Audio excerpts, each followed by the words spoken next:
Guests,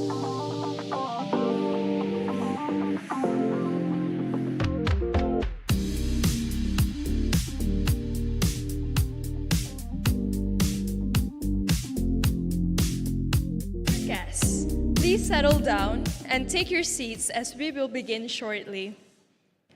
Before we begin, a couple of house rules and things to note. Please keep your phone on silent so that we can ensure a smooth flow of our event today.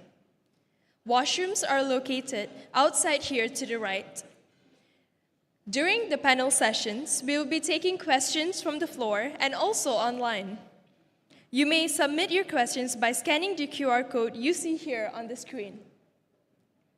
Finally, feel free to post about our event today on your social media and make sure to tag UNDP, the EU, and also iCheer Malaysia. Thank you.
Environmental advocates, esteemed guests here today, and also all of you joining us online.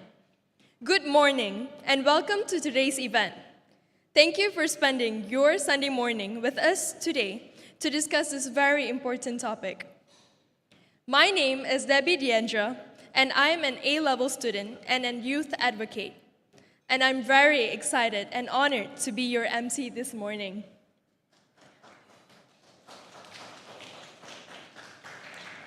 Our event today is a collaborative effort between the United Nations Development Programme and the European Union and ASEAN Intergovernmental Commission on Human Rights.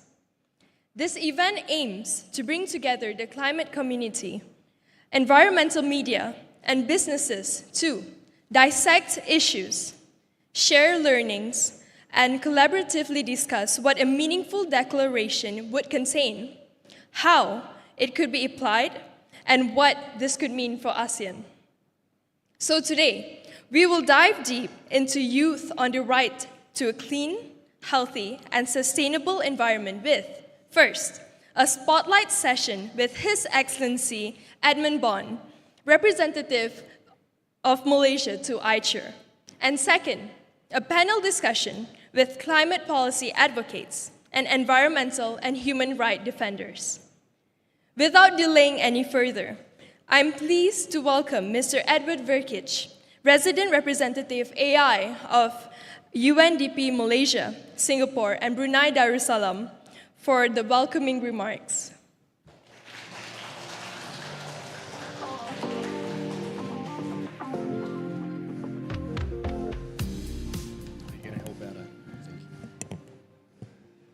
Selamat pagi, apa kabar?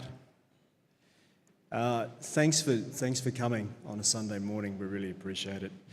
I'd start by thanking or acknowledging my two esteemed guests, His Excellency Rafael Der, from European Union Ambassador to Malaysia. Thank you. We'd like to, in particular, acknowledge the EU's support. I think these events are not possible, and this work is not possible without the generous funding support of the European Union and the European people. So we should be thankful for that, sir.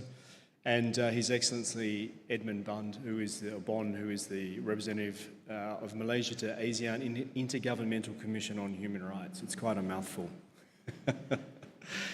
I thought I'd open with a few lines, really reflecting on the event today and what it's looking at. There are 2.4 billion children under 18 and 1.5 billion young people aged 18 to 25 globally. And 75%, this is an important number, 75% of this group of people live in what we call developed, in less developed regions. So in the global south, as we refer to. This is where climate impacts are the most severe and the capacity of governments is the most strained, and civil society and the private sector to respond. So they are really bearing the brunt, and it's critical that we give them a platform and a voice to help influence some of the decisions that are being made about the future. Meaningful youth participation in policy making and climate governance is fundamental, and that's something we'll be talking about today. Despite being key stakeholders as young people, the custodians of the future, you're often excluded from the governance of climate action, both the mitigation and adaptation. And it's not without irony that you're the custodians of the future, but have a limited say in what that looks like. So part of our work as the United Nations and the EU and others is really to try and create a platform for that voice, for that influence in decision making. We're committed to raising the climate ambition, and if youth want to join us in that and make meaningful contributions to policy and negotiations, it's important for organisations like ours, all of ours, to support their ability and their capacities and their understandings. So UNDP works across the world on doing this. Malaysia is an important partner, and this is something that we treasure, and opportunities like this are critical. Since 2020, UNDP has been in a very proud partnership with the European Union. It's been a leading force in advocating and raising awareness about business and human rights and that entire agenda in Malaysia and other parts of the ASEAN region. Together with the EU, we've supported the government's efforts to implement the UN guiding principles on business and human rights. In fact, as I speak, there's a zero draft out for consultation on business and human rights, which includes a key chapter on the environment and climate action. And I'd encourage you all to have a look at that document and to provide feedback on the public consultation process. You should use every opportunity that you get. In this next phase of cooperation between UNDP and the European Union on this new regional initiative as agents of change, we're very committed to employing a bottom-up approach that is working with grassroots and communities and local actors to promote human rights and environmental justice within business operations across the region. This initiative, this Agents of Change initiative, advocates for businesses and policymakers to apply international norms and best practices across all of their operations and the way that they approach their business. It's understanding what labour rights look like, what decent work looks like, what is good production, what is ethical production. As you know, Malaysia is chairing ASEAN, and Edmund will talk more about that this morning. It's important that we leverage this moment, this year in particular, which comes around once a decade, to lift the voices of young people and the youth on key issues like climate action, like human rights. We lift the awareness, and we also start to shape the way people think. This is going to be very important, particularly on ensuring rights of access to clean water, the clean environment, and good working conditions and labour rights. So I'll finish on that note. I'd like to wish you all a very productive session this morning. We'll be around, I imagine, for questions later, and happy to talk to those who are interested.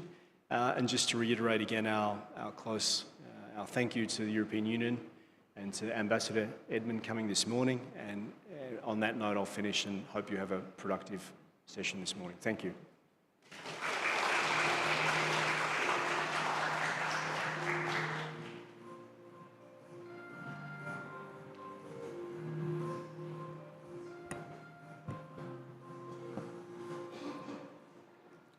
That was indeed a very warm welcome. Thank you, Mr. Verkic.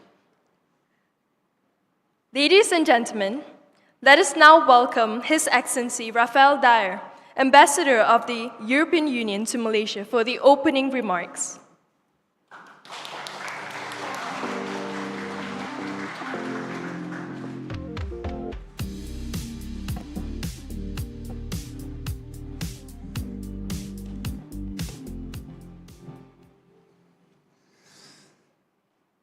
Good morning, everyone. Selamat pagi. Good to see all of you here. I was looking at the dress code this morning for this event, and then I realized this was pretty much as casual as it gets when you're a diplomat. Could have gotten closer to the concept. My apologies, but it's good to see all of you here this morning. In preparing for this event today with the colleagues, some of which are here, and for whom I'm very grateful for having prepared our participation in the partnership with UNDP, with the UN, and with our Malaysian partners on the issue. I asked myself a few questions, and the first one being a bit why we are all here today. And I think what brings us together is that all of us here combined, first, we believe in the importance of protecting the planet, Earth, our environment, the place we live in, and I believe the only place we have to live in, and the importance of preserving it. Secondly, we also believe in the importance of respecting and protecting each other as individual human beings, to protect the rights of each individual, human rights. That's the second belief. We believe these two elements in particular are at the very foundation of what will preserve and protect our future, our prosperity, and our peace. Now, if you combine this with the fact that we all over here combined either believe in youth, count on youth to drive things, to change things, to criticize things, to make things better, or are actually youth, so that's probably more you, in one way or another, brings us together on what brings us, what this project is about. I think Edward, and again, I forgot to adhere to the usual formalities, and indeed greeting you, Edward Brukic, and Your Excellency Edmund Bon here today. I had a little exchange with Edward this morning, which of our family names was more complicated in terms of pronunciation. We're grateful, Edward, that you're not adding, Edmund, that you're not adding to the complication of having to talk to someone and say, how do you pronounce your family name before going on stage? But circling back to what this project is about is to actually generate change and impact on the issues that I was just referring to. By taking two of the subjects, environment, human rights, and by taking some of its strongest driving forces and actors for change, I would call them, which is the young, but also businesses, because a lot of what we do is based on economic models. We want them to be sustainable, not only from a business perspective, but we want also for them to be sustainable in an environmental and in the human way. So the better we can make these work hand in hand, the better the outcome. Now, second or third question that came into my mind when I was preparing for today was, why do we, the EU, work with the UN, work with UNDP? And I think you will all possibly, I'm not even sure you are, but possibly be aware that we, as the EU and together with our member states, are globally by far the largest financial contributor to the UN. Figure I remember from 2.5 years ago, for 2022, it was 14.1 billion euro contributions. The EU alone, 3 billion, and then its member states. That goes for the overall budget, for specific organizations and projects on the ground, and then peacekeeping, etc. I'm not going to bore you with the details, but also combine that with the fact that we're the biggest conveyor of official development aid in the world, with 96 billion in 2023. That's euros, so slightly, probably about 100 billion US dollars. It is huge, but the question is a bit why we do that. And I think it's worth recalling that first, it is because we believe in the UN in particular. We believe in the issues at stake. That it is not about who does something, it's about what we do together and what we work on. Now, when we do so, it doesn't have to be us. You know, we're not out there with this, and we don't dedicate these billions of euro to defend our interests, to get something in return. No, I think it's clearly said that these billions are there because we want to help to jointly work on the issues that will matter to us all in the future. And when we do so, it's good if we engage those who do it best, who do it selflessly, who do it with passion, and that is first players like the UN, because they represent us all. They basically implement what we decided together. They don't do here what we tell them. We decide, we fund, and then it's in your hands. It's in everyone's hands who then joins into the projects. And for us, it fulfills us with admiration and pride when we look at what comes out of it and how concrete this is. Secondly, it's about working with our partners, because we're not working in a void. There's brilliant ideas happening here, actually not only ideas worth supporting for our partners, Malaysia, and all the actors here to do things they already do, but to do more of it, to do it better, but also to learn from it, to learn from it for us. So there's also something in for us in that respect, because we learn from practices that are and have been developed here that are actually very inspiring and that will be taken home and that we'll apply at home. I do have to say maybe a few words on what we do as EU in this area. I think it's based on the approach that we need to address these issues, that young people's role is core to what is going to be done here, also to our external action. I think you've all heard about the European Green Deal, European Green Industrial Deal, as it is also referred to. It's an ambitious plan that aims to make Europe climate neutral by 2050. Includes various initiatives that will impact on young people, like the Green Jobs Initiative and the Just Transition Fund. There is the Circular Economy Action Plan, which, as the name says, aims at promoting economic or circular economy models that reduce waste and resource consumption, another area where we work closely here with our Malaysian partners. UN Waste, you might have heard about that project. And I think these projects offer opportunities for young entrepreneurs to develop innovative solutions. I would mention the biodiversity strategy for 2030, a strategy that aims to halt biodiversity loss and restore ecosystems. Why is this important? I think also because this country is one of the most impressive countries in the world in terms of biodiversity, and every effort you make to preserve this deserves all our support in every way we can support it. And the aims Malaysia has set itself in that respect are very high. So it's about joining forces to implement this. Concretely here in Malaysia, so a colleague who's working on the youth environmental living labs, also an important projects where we together join forces, work hand in hand to how can I put it, to increase and strengthen ideas that are already there.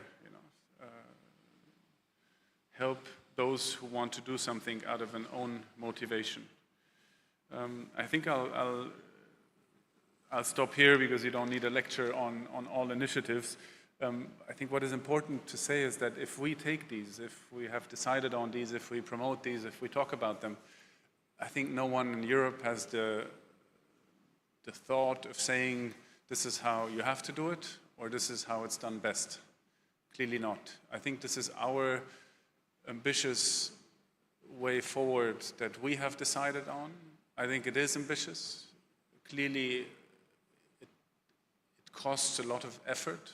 Every change of habits, of practices costs a lot of effort. You see that when you look at how any player in Europe reacts to this. All the talks about this is too much burden, you have to ease it, you have to protect us against you have to protect the level playing field with everyone out there, not necessarily respecting the same standards. This is all discussions that are the result of us imposing quite cumbersome prescriptive measures on our own economic and social players. And us all, despite the huge effort we're making, what we also see is there's still a lot of people out there, in particular young people, in the streets, in social media, that will point the fingers at us in government and that will say, you are still not doing enough. The world and its state, I'm not talking about international relations here, I focus on the environment, is not going the right way. We need to do more. So I'm grateful to each and every one of you who has come here today, who's putting a lot of effort, I know, in their private life or in their work life, to dedicating the energy we all have to make little changes, because every little change will add up to a big change. And I'll round up here and thank you, Edward, for the partnership we have with UNDP here, on Yale, on the AOC. I think that's the abbreviation that we'll be using for this project, correct? So the AOC project, I call it Actors for Change. I find the word agents a bit, I know it's a reference, but it's getting increasingly strange to talk about this. So what this is about driving forces for change, actors for change, people who want to actually deliver results. So I'm very, very pleased that we're able to support this, that we can count on our joint cooperation, that we can do so together with our Malaysian partners. And I admire my next speaker, or the next speaker we will listen to, for the task he has in promoting these concepts and important goals at the ASEAN level. Because this is clearly what we try to do in the EU. To join forces as a family across the region is what you have been and are doing here in ASEAN. It's always a difficult task if you try to do things together. I always ask colleagues, imagine you're there for a family reunion and you want to decide jointly on where to go have lunch the next day with 27 family members. It's absolutely impossible. And I'm sure with your members here in ASEAN, you also realize that wanting to do things with unanimity is difficult. But at the end of the day, the engagement matters, because by talking about these things, people realize their importance, and then you actually get things done at a bigger scale than if you do so alone. So thank you also to you for the partnership. And I was much longer than I expected, but I think we all feel for the issues at stake here, and everything we can do is valuable. Thank you very much.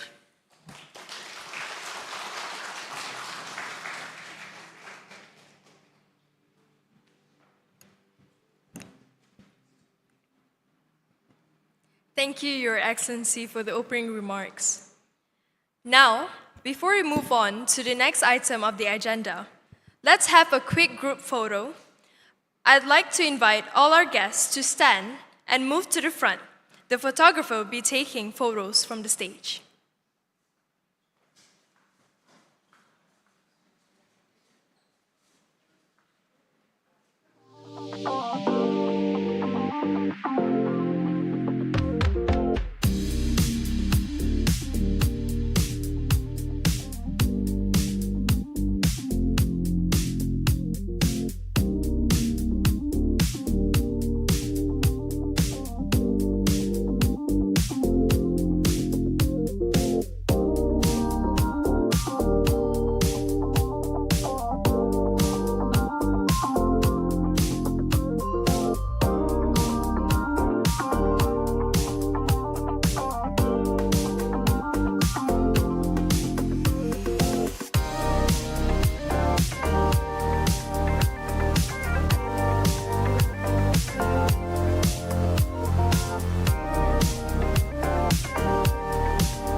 Thank you, everybody.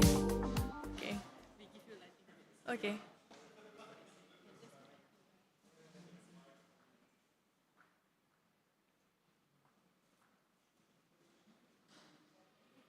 Thank you, everybody. Now, let's get ready to tune in to a very exciting spotlight session with His Excellency Edmund Bond. To guide us through the session, we have Bethany Uy, a student from Management and Science University and Vice President of Taught to Lead. We're thrilled to have Bethany as our moderator today. So, without further ado, please give a warm welcome to His Excellency Edmund Bond and Bethany Uy.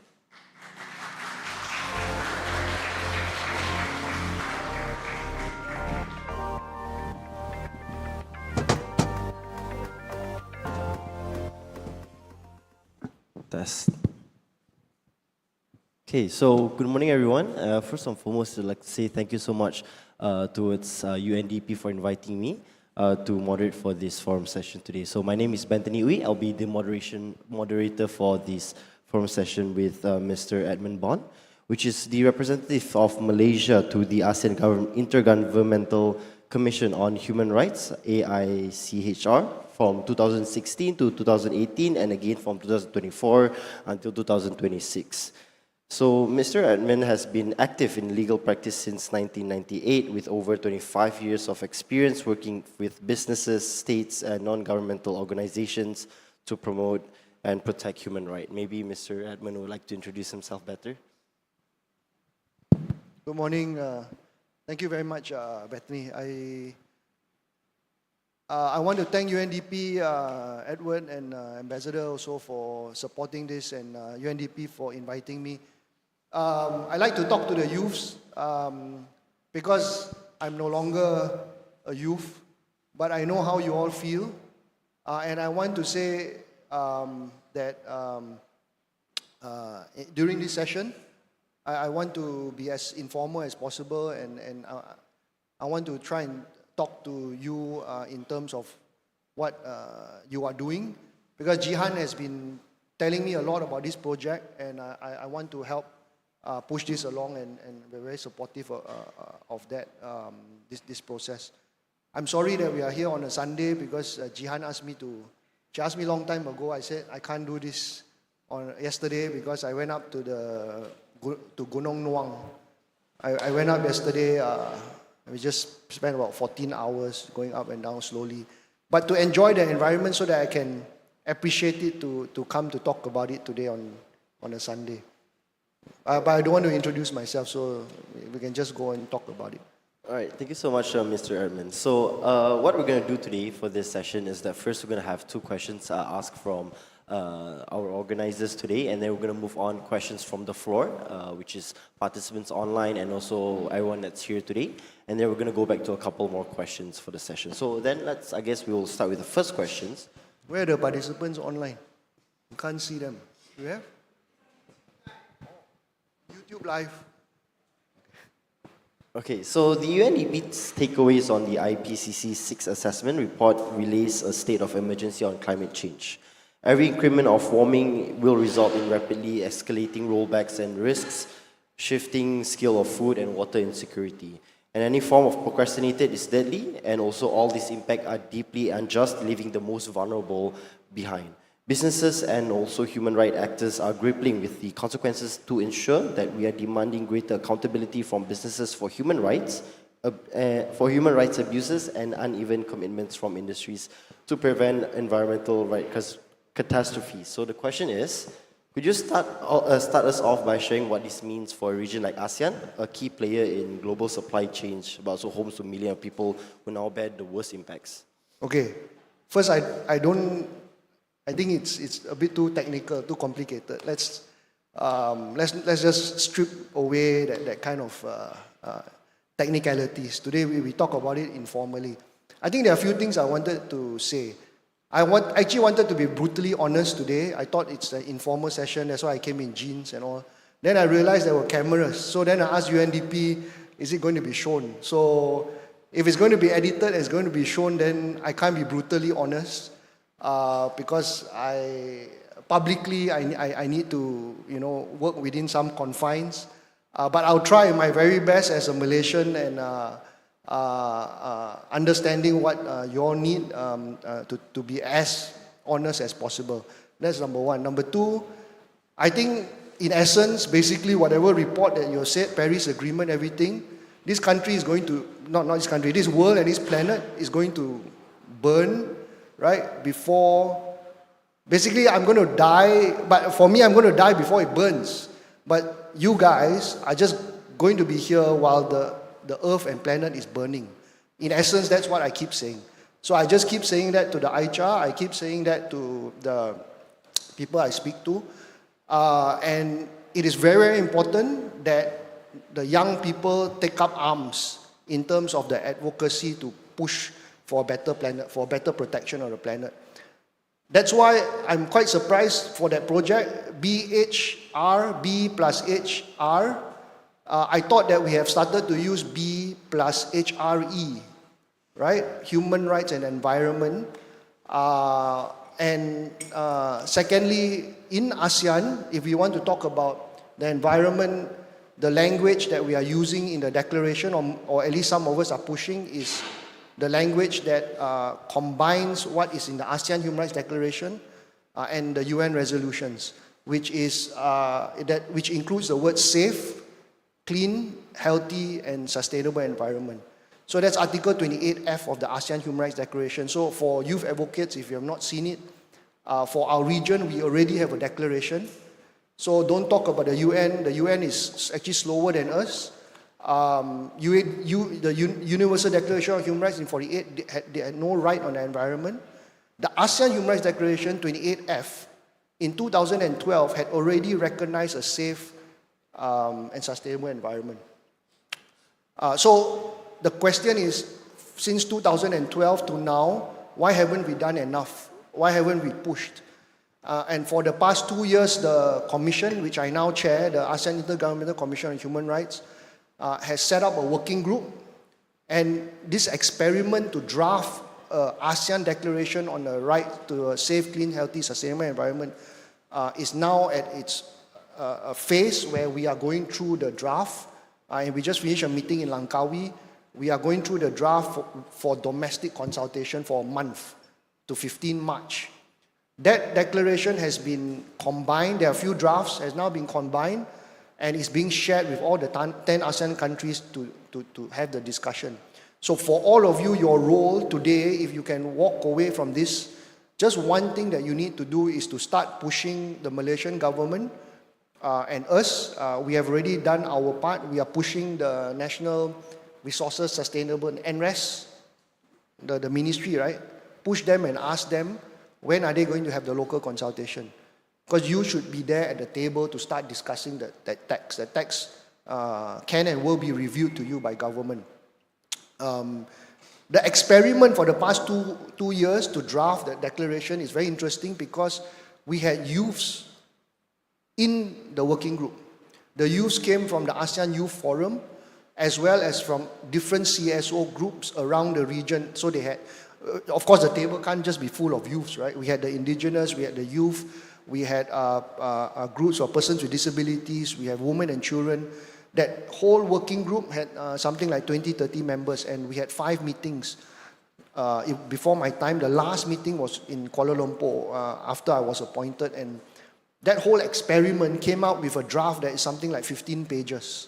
It sounded like a treaty, and some ASEAN member states were quite uncomfortable with a treaty, with a binding treaty. So now I will tell you, please lower your expectations. It is not a binding treaty, it is a declaration. Number one, it is a political document. Number two, and it's a non-binding document, but provides for what we propose to be a plan of action. So once you, in ASEAN works in a way that you have a declaration that you sign up to, a non-political, a political non-binding statement, and then you have a plan of action where ASEAN, and of course all of you who are working on this, will help to input into the plan of action on how governments and states should take forth and implement and operationalize this right. So just want to, I forgot your original question, but I just wanted to tell you that first. And I really like it when this project really focuses on youth, because as I said just now, I want to talk about it in terms of how I feel, right? When I was younger, in 97, and I came back from England, it was 97, 98 was the Reformasi time. And so that's where we learned about how we should advocate on a lot of the political things that we wanted. Right to freedom of assembly, right to freedom of speech, right to adequate standard of living. We were fighting those from that perspective. You look at 1997 until now, a lot of things have changed, and I do not know, I'm no longer a youth. I do not know how you feel, how you all communicate. You have so much social media gadgets, and I don't want to pretend to preach to all of you. But what I want to say is that a lot of things have changed. You have a lot more power in your hands, and you are able, I think, more innovatively to and creatively do more things than we used to do. All we used to know how to do was just go to the mamak stores, mobilize people, take it to the streets, have the big reform protests. If you have seen, a lot of us were arrested. That's what we learned. That was how we learned activism on the ground. Now when I tell Jihan that, hey, why don't we go and do that? Why don't we go to the embassies? Why don't we? And I say, oh, maybe a young... We get feedback that it's a bit different, and I say, yeah, okay, I'm not going to be prescriptive about it. I need to learn from you all also and see how we can support you as you can support us. Because we do not know how you want to do your activism. And for me, there are 3 things that we keep saying. When we drafted the DIY toolkit on activism, for change, as agents of change, we need to say or do the 3 things.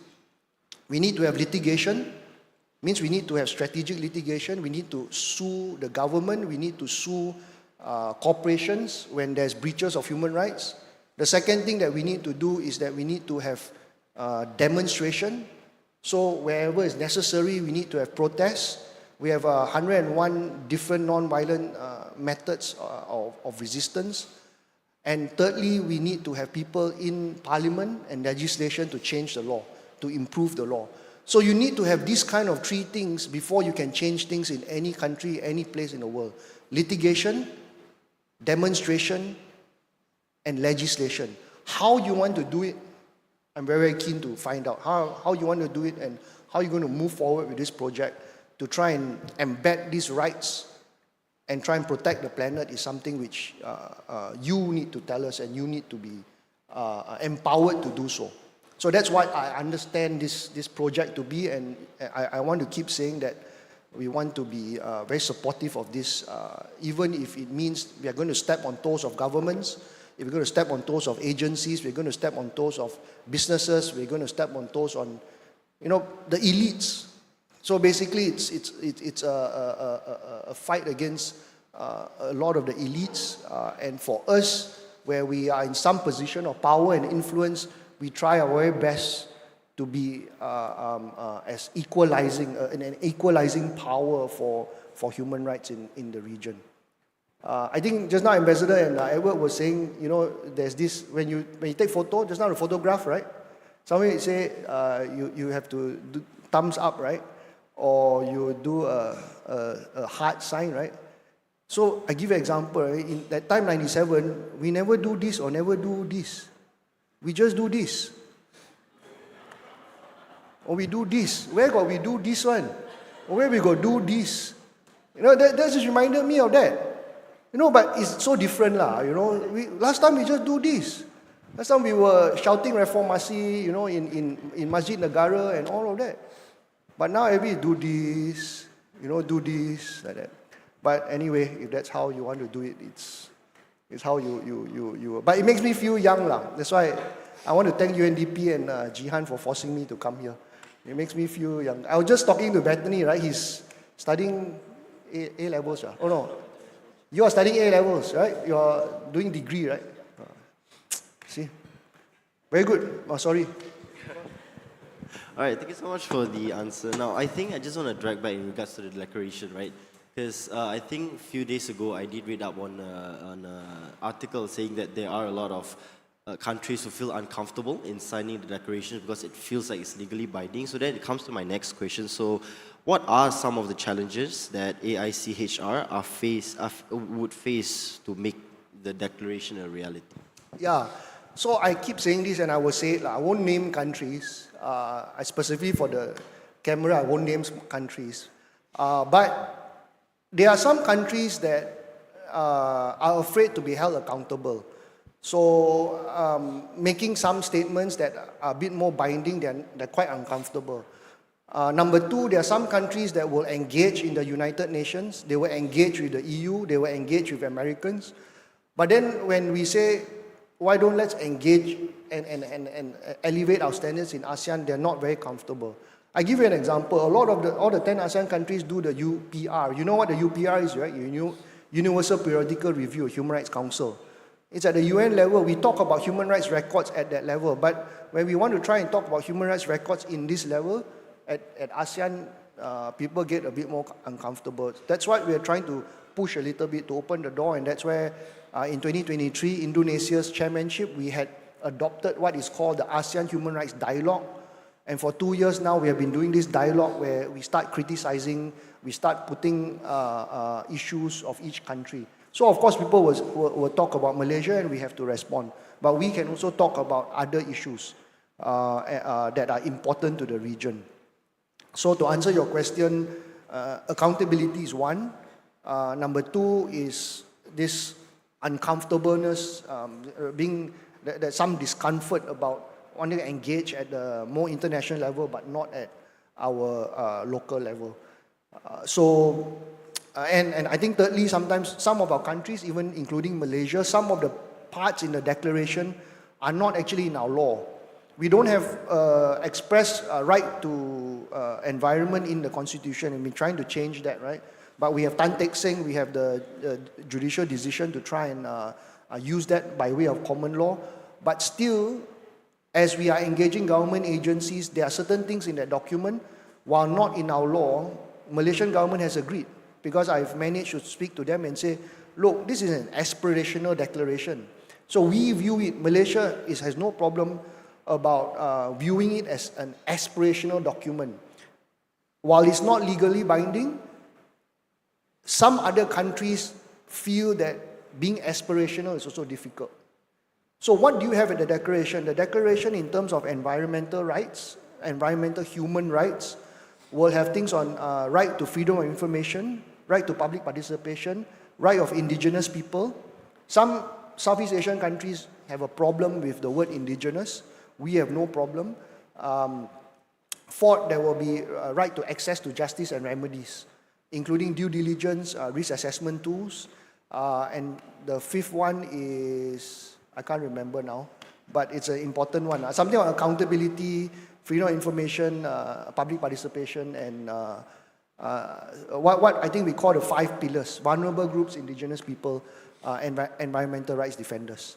So the language there is quite good, but don't expect it to be very elevated, because we are going to anticipate resistance from other countries.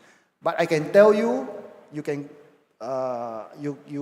can tell you the Malaysian part, my part representing Malaysia on the Commission, NRES representing Malaysia as the government agency in charge of environment, have been extremely progressive. We have pushed the document with language that we don't even have in our own laws. So at the moment, Malaysia is holding quite firm with 3 other proponent countries, but we will have to see. So this is where you need to come to the consultations, keep putting forth your views and say, this needs to be stronger.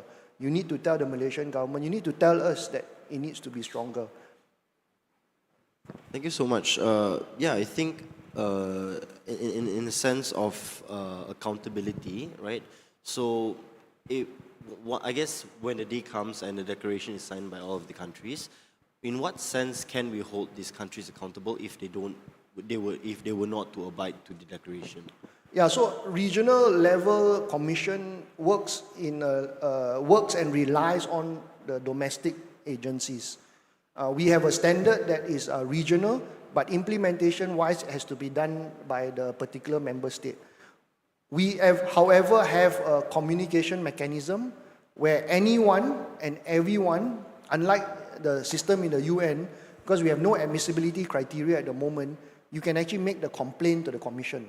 So if you want to make the complaint, please make the complaint as early as possible while we are still chairing the Commission, because we need the complaints to be able to start negotiating and discussing and bringing up the issues of the protection of the environment or the violation of environmental rights now, during this year, while the declaration is still ongoing. Because we need to test it. We have not tested it enough. Environmental rights, we have got, I think, 80, 90 over communications, but environmental rights, very, very few. Only done by way of a subsidiary complaint in respect of violations in, for example, in Myanmar, in Papua, in southern Thailand. Environmental rights as a violation to a main violation. It's not an environmental rights violation per se. So I think this is something which needs to be discussed, and you can continue to forward those communications to us for us to discuss it. And don't forget SOHACAM. You have SOHACAM as well. I wanted to say that SOHACAM is a very, very important partner. You need to use SOHACAM. Last time, again, it shows how old I am, right?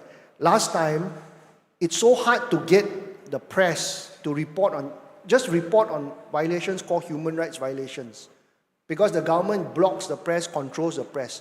NST, Star, Utusan, all controlled by the government media. No way we could get anything in the app, and the internet wasn't developed at that time. What we needed to do was we use SOHACAM as a platform. So we would go there, do a protest, send a memorandum, and we had SOHACAM commissioners that would receive those communications. And because SOHACAM is a mainstream sort of institution, you would get the press to report on your complaint to SOHACAM. So please find innovative ways to continue engaging SOHACAM, because SOHACAM is quite big on environmental rights as well. Yeah. Okay, thank you so much for the answers, Mr. Erdman. Now, I think we want to move into the session where we want to get questions from the floor. So just to quickly look at, to the floor, if you guys have any questions, you guys can just scan the QR code and submit the questions to Slido.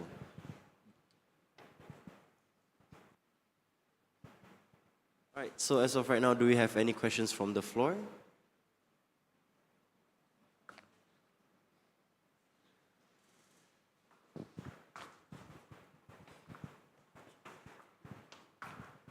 Don't ask so difficult questions. Ask easy questions. Hi, good morning, Mr. Edmund. Thank you so much for sharing your candid experience and your work with in countries. My question is basically this: how do you convince countries to sign up to something that they probably cannot enforce? Maybe you can share your experience with countries in ASEAN in a more candid way. Because for, say, a government, right, if they sign up to a declaration or even a treaty that's binding, they're expected to enforce it, and that fear is there. So how do you, at this point, negate that fear? I mean, we have Tan Teck Seng, but I agree with you that we need something stronger.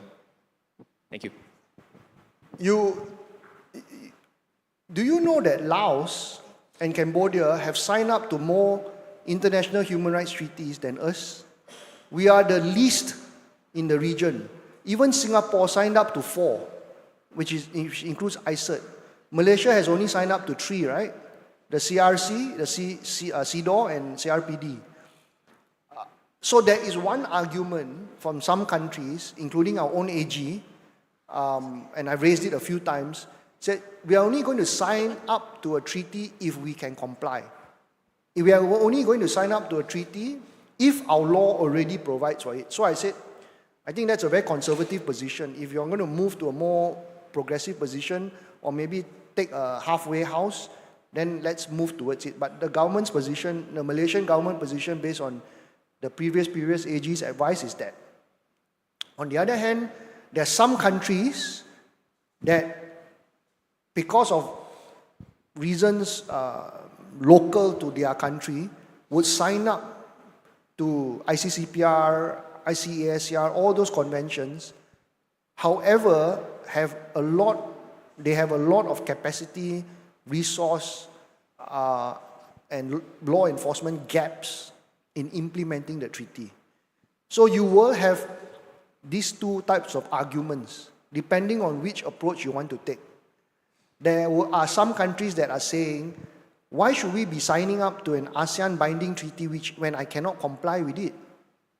Or I'm afraid that if I sign up to it, my citizens will start shouting at me and saying, you signed up to this, but you didn't do this, right? But please bear in mind, ASEAN is a community that was set up for peace, security, and economic trade. ASEAN was never set up for human rights.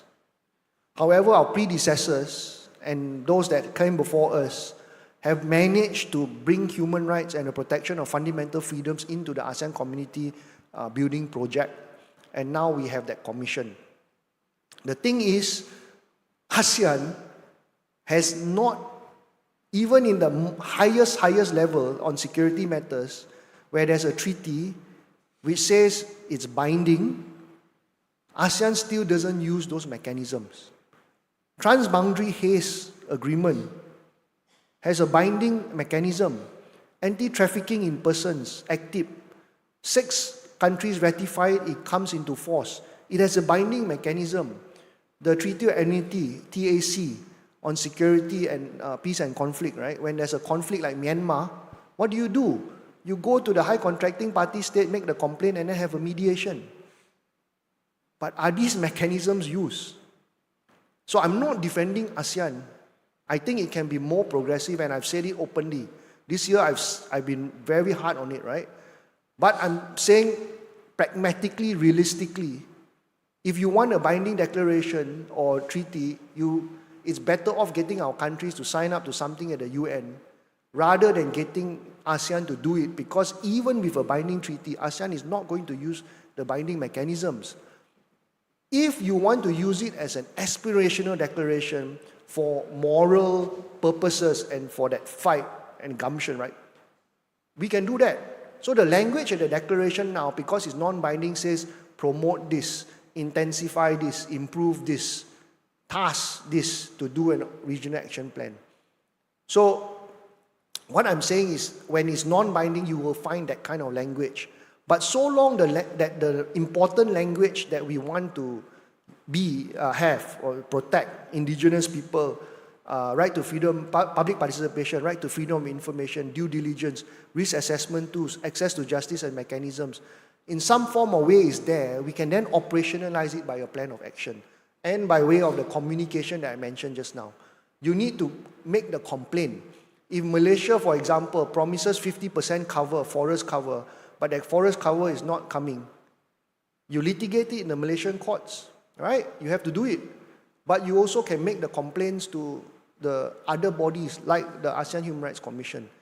The question then becomes for some countries is, when you are going to complain about it, where is it covered under in the declaration?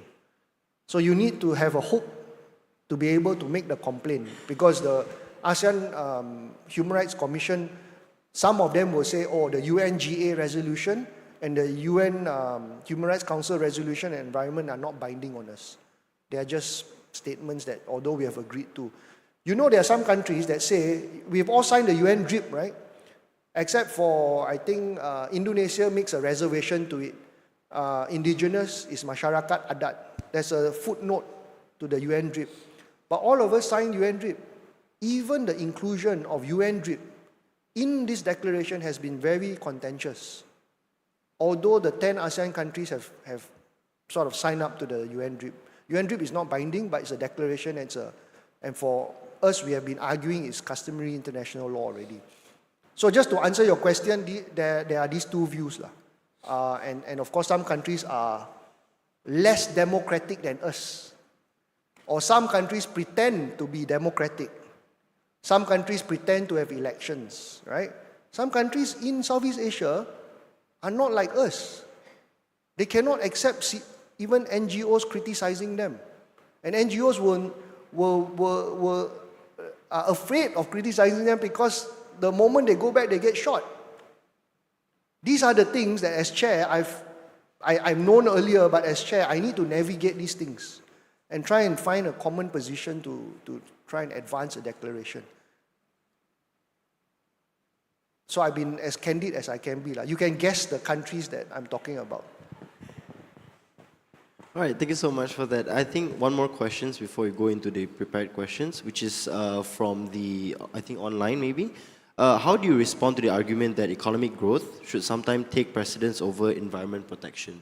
So especially where in countries like developing countries like Malaysia, it would be kind of hypocritical for some first world countries to say that, hey, you should take care of your environment as opposed to, economic development, when historically speaking, they have done the same thing. So I think our position is that the right to civil political rights and economic rights are interconnected or intertwined. I always give this example. This came from Aru of PSM, my good friend, right? Pati Solushi. He said, when people are doing mogok lapar, right? Or doing demonstrations, right? They are using and exercising the right to freedom of expression. When they are poor or they don't have food, if you don't have the right to freedom of expression, how will people know? Right? So, yes, if you have freedom of expression but you don't have the right to food, then it's wrong as well. But you need to have that at the same time. So I think this ASEAN values argument has been debunked in a lot of different ways during the financial crisis. But the question, to be fair to some countries, is that they are so poor that they are actually prioritizing that implementation first. So it's a question of how you make that balance. It's not one or the other. And you can see that sustainable development, inclusive growth, the language of economic growth is no longer, or growth, or the happiness of people is no longer just calculated by economic metrics like the GDP. So you just don't calculate that you have a high GDP. And some countries in Europe, some countries in America, some states in America, I dare say, I think our quality of life here for the cost of living is much higher than Europe, than in a lot of countries in America for the price that you pay. I give you an example, right? So I'm like, if I'm not on an office, if I'm invited by a CSO, CSOs don't have money, right? So they always give us cheaper hotels. For the amount of price that we need to pay in a hotel in Europe, in Geneva, for example, and the amount of money the same amount of money, of course, you convert, that is paid for a hotel here, you can see the difference. So, to me, I think this question is, we need to not dissect it in such a way that you go economic first and you do these other things. I think These type of arguments are only used by dictators. These type of arguments are only used by human rights abusers. That one you say, oh yeah, I'm going to feed you first. You know, you got high standard of living, but high standard of living only is to make sure that you are fed and you do very well economically. I think the question maybe talks about the planet or other things, right? You know, you don't have the planet, then there may be nothing else to go on. So human rights this is not a new issue. It's just that how do we want to get the message across? Some of you may not know what the ASEAN financial crisis was, but all of us found that just focusing on economic growth is not the only answer. Okay, so then moving on to the last question. Obviously, I guess there's a lot of young people all around the world, right? And some youth feel like, you know, they are not really involved within the discussion of I guess, the future of not only the country and also the region of ASEAN as a whole. How do you think the youth, right, can actively take part and not be sidelined by these, you know, governmental organizations and all? We always feel, no, I always say I'm not youth anymore. But when I was younger, I felt the same. When I was in the bar council, the Malaysian bar, and even now, you will always have the younger generation fighting the older generation. So of course, I was the younger generation. We led a lot of reforms in the bar council. We even took it up to parliament and we managed to change things. For example, in the bar council last time, if you are below 7 years, you can't run for elections. We had to take it up all the way. We had to do road shows and protests, and we had Nazri Aziz and said, let's amend the law, and it was amended. How we participate is that we have to claim the space. The space is not going to be given to you, right? So you may have Muda at the moment, but after a while, they're all going to be tour, right? So they also need new pelapis, right? They also need new generation. But if you don't want to go into politics, it's always going to be political. Human rights is always going to be political, but if you don't want to be in the political partisan system, then what you are doing to claim your space, to try and be what is this word agents of change whatever you can call yourself whatever, is that it needs to be done. You need to do something about it. Elections, free and fair elections, is only once every 5-6 years, right? Free and fair elections doesn't change anything, you know.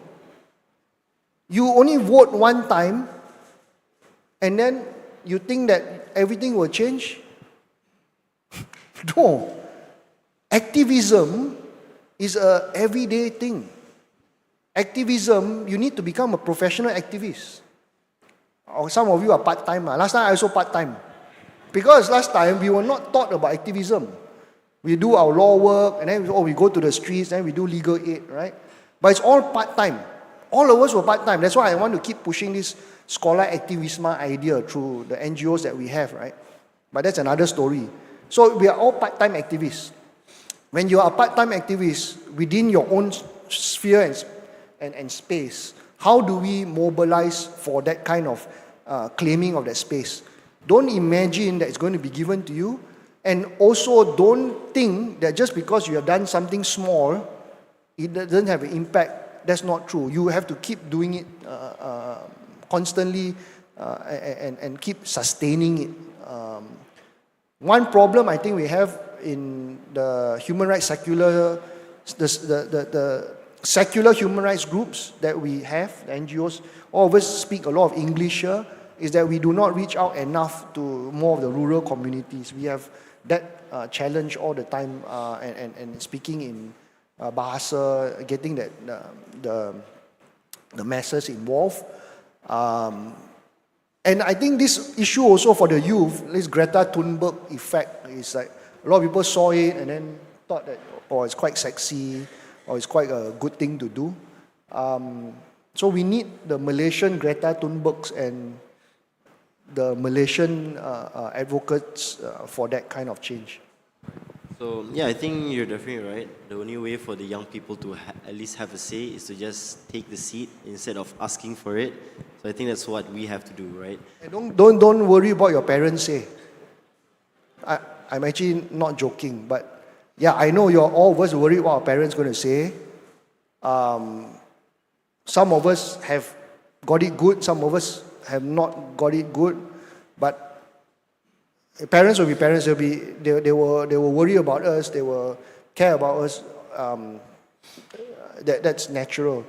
But I think as young people these days, with a lot of the tools and mechanisms that we have, and the arguments that we have, I think you have to do what you have to do lah. Because you don't want to feel like I'm 50 years old, I feel I've not done enough. And I think we have not done enough because at that time we don't have the foresight that we have a bit now, and also the time constraints that we have. So I don't know how you're going to deal with it. These days we have so many things. We should try and cut down on our social media. TikTok is very dangerous. Although TikTok is quite a good tool, right? But I think some of us are quite disconnected from the younger ones. And we should be hearing from all of you how we can make it better. I think I definitely agree in a part of the parent, because my mom does not agree with me doing these kind of things. Like, it doesn't help your education, doesn't help with the studies, why waste time? So I think UNDP will provide some counseling services to your mom. So I think, yeah, it's the youth that has to take part and, try to rationalize this, because sometimes parents just don't understand, right? And yeah, I think that is most of our time for the forum session. Is there anything else you want to say, Mr. Edward? No, I think you need to keep pressuring. I saw a lot of young activists. Max Han, for example, he wrote in the Age, and I know that a lot of interest, not only in Malaysia but around the region, for this declaration. Continue the fight. Aicha Malaysia, as chair, what we can do is, and we will continue doing it for as long as I'm around in the commission. You can connect with us. So our programmer, my support team that works with me is actually a very young team. So there is an activist who works specifically with me on the declaration. And also Uma is there. Uma is the assistant, my assistant, and you can connect with them. They are younger, they speak your language, they will do all these things, take photo, selfie or what. I don't have that kind of skills anymore. But I think what's important is that we want the support. So I've invited a lot of people, but nobody wants to take it up because it's work. It's not just fun and games. People like to come. Last time a lot of people said, "Wow, human rights is so," I don't like to use the word lah, but human rights is so sexy. Human rights is so exciting. But people see the front. People see, you go and do the protest with the police, then you get arrested. People see all that, right? But they don't see a lot of the background work. And the background work is actually very tiring. And we need a lot of different people and tools and skills. We are happy to have you on board. Of course, I don't want to keep saying it publicly because UNDP will then scold me, right? You say, why are you coming to poach all our great activists? But if you have the time, come and join us. We want to ideate. If you can do videos, you can do communication, or tell us where we can improve in our communications. We will be happy to do it. If you can give us new ideas, we will be happy to have it from all of you. So let's do this together, especially we as Malaysians. Whether the declaration fails or succeeds, we at least can say we've tried our best. Amazing. Thank you so much for the session today. I think that's all. Thank you so much, everyone, for listening.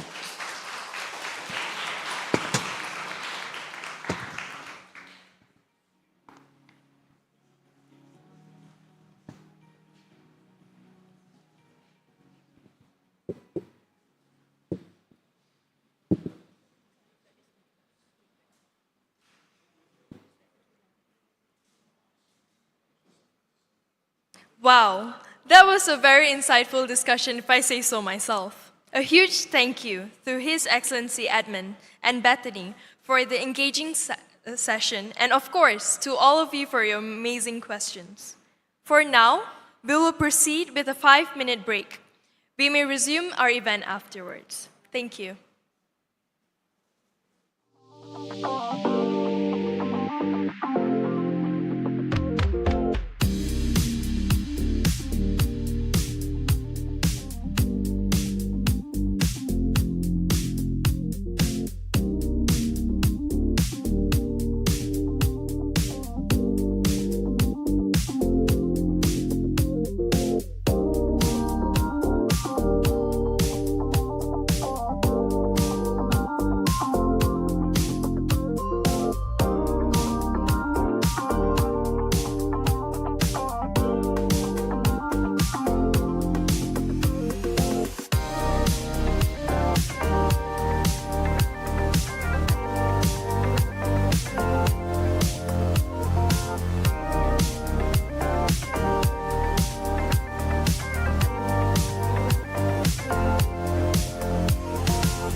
everyone. Now, if I can have everybody to come in front and have them to be on your seats again, we will start shortly.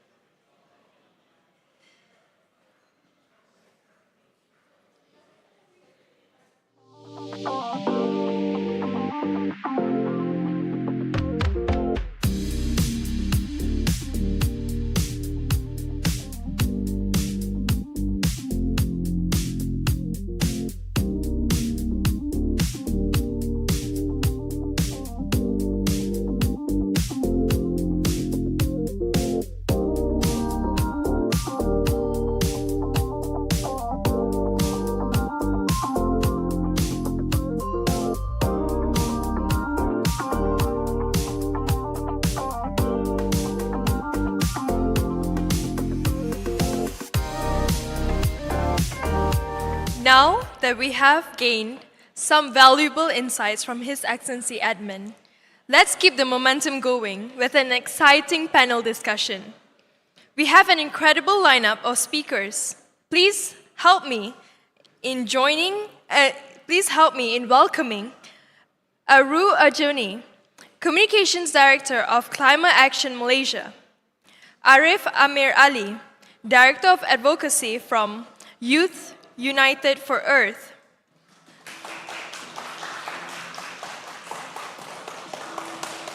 Kalisa Khairina, Climate Policy Advocate and Mitigation Working Group Coordinator from Malaysian Youth Delegation, and Eliana Tanbeng Hun, Program Coordinator from Apa Kata Wanita Orang Asli. This panel discussion will be moderated by Kwek Yew On, Administrative and Diplomatic Officer at the Ministry of Youth and Sports Malaysia. Over to you, Kwek.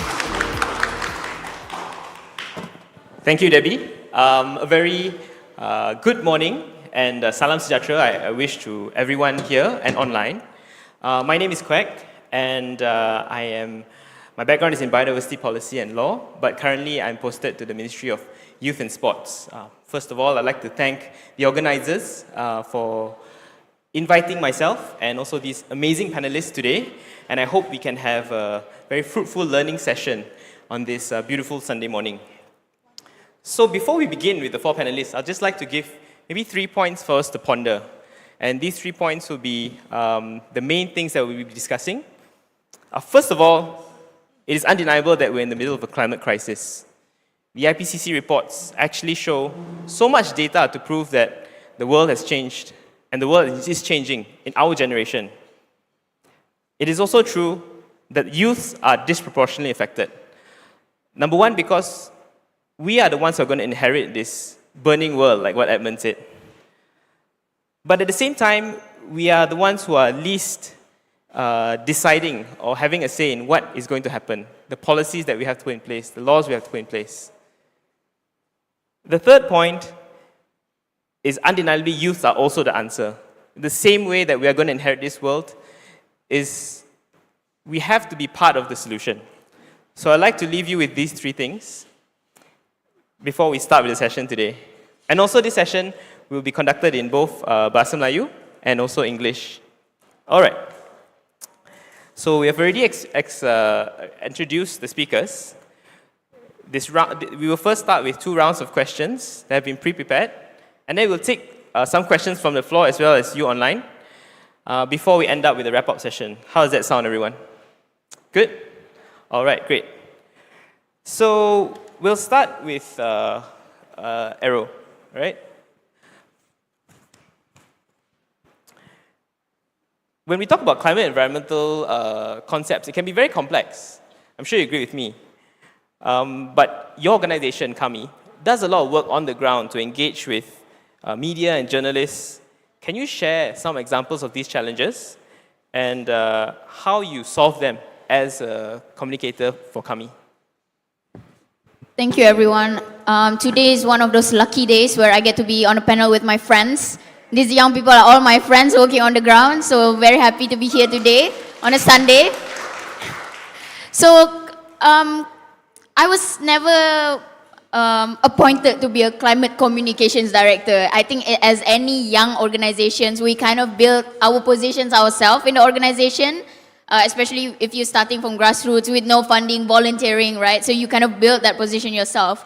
But I think when I first started protesting on the streets in 2019, at that time I was in my university, I think a critical gap that I looked at immediately was climate communications, because not a lot of people understood what climate crisis meant in the context in Malaysia.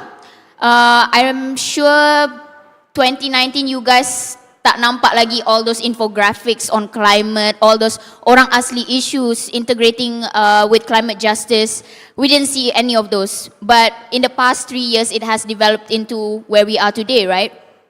I think climate communications is so critical, not only because we want to raise awareness for people to understand what climate change is, but it's also in a way to strengthen our procedural rights, understanding that rakyat have the power to create change, that rakyat have the rights to speak on issues such as our climate change bill, for example, on the laws, on the projects that are affecting our communities. So that is why climate communications is so critical. It helps people exercise their rights to be involved in public participations and consultations and so on. And there's a lot of challenges when it comes to climate communications. Like you said, the first thing is that it's so technical. When kami released our JET BHR report recently, the first thing I talked to my friends, I talked to the youth, and they said, JET BHR, just energy transition, business and human rights, it's so technical. It's so much things. And before this, we had ESG, we had SDGs, we had MDGs, and it seems that none of them worked. Our temperatures are still increasing, capitalism still exacerbated, Paris Agreement seems like it's not moving anywhere, our COP conferences not moving anywhere, so now there's another thing, JET BHR, so technical. But I think as young people, it's time for us to stop complaining about these things. And now the information is democratized with all these AI tools where you can just Google, where you can just put it in ChatGPT what these terms are. It's time for us young people to reclaim our power and educate ourselves on these things. We cannot wait for the previous generation to push us to understand about these things. It's time for us to reclaim these spaces. And that is why spaces like today are so important. Even if it's just a panel, we are now finally integrating youth issues, climate issues, and finally JET BHR issues, business and human rights. And with that knowledge, you can participate in consultations, you can participate in discussions in your universities, for example. And I think now, with democratization of information, we need to step up and stop waiting, okay? And a project that kami worked on since the past 2 years is called Lensa Iklim. This is a big part of our climate communications project where we develop the knowledge of journalists in Malaysia. As you know, Malaysia does not cover a lot of climate change news on our media. Maybe you watch Astro Awani, maybe you watch Malaysia Kini, and those spaces just don't have enough climate information. And this is something that a lot of young people, rakyat, have been complaining about. Why is the connection not there? We see banjir happening, we see tanah runtuh happening in Batang Kali, and it seems like all of these news are just reactive, covering that, yes, banjir is happening, how many victims? But nobody is covering where is the connection with it, with the climate crisis that is happening, and where is the accountability for these businesses that are making these things even worse. So this is why the business and human rights conversation is so important to fill these critical gaps.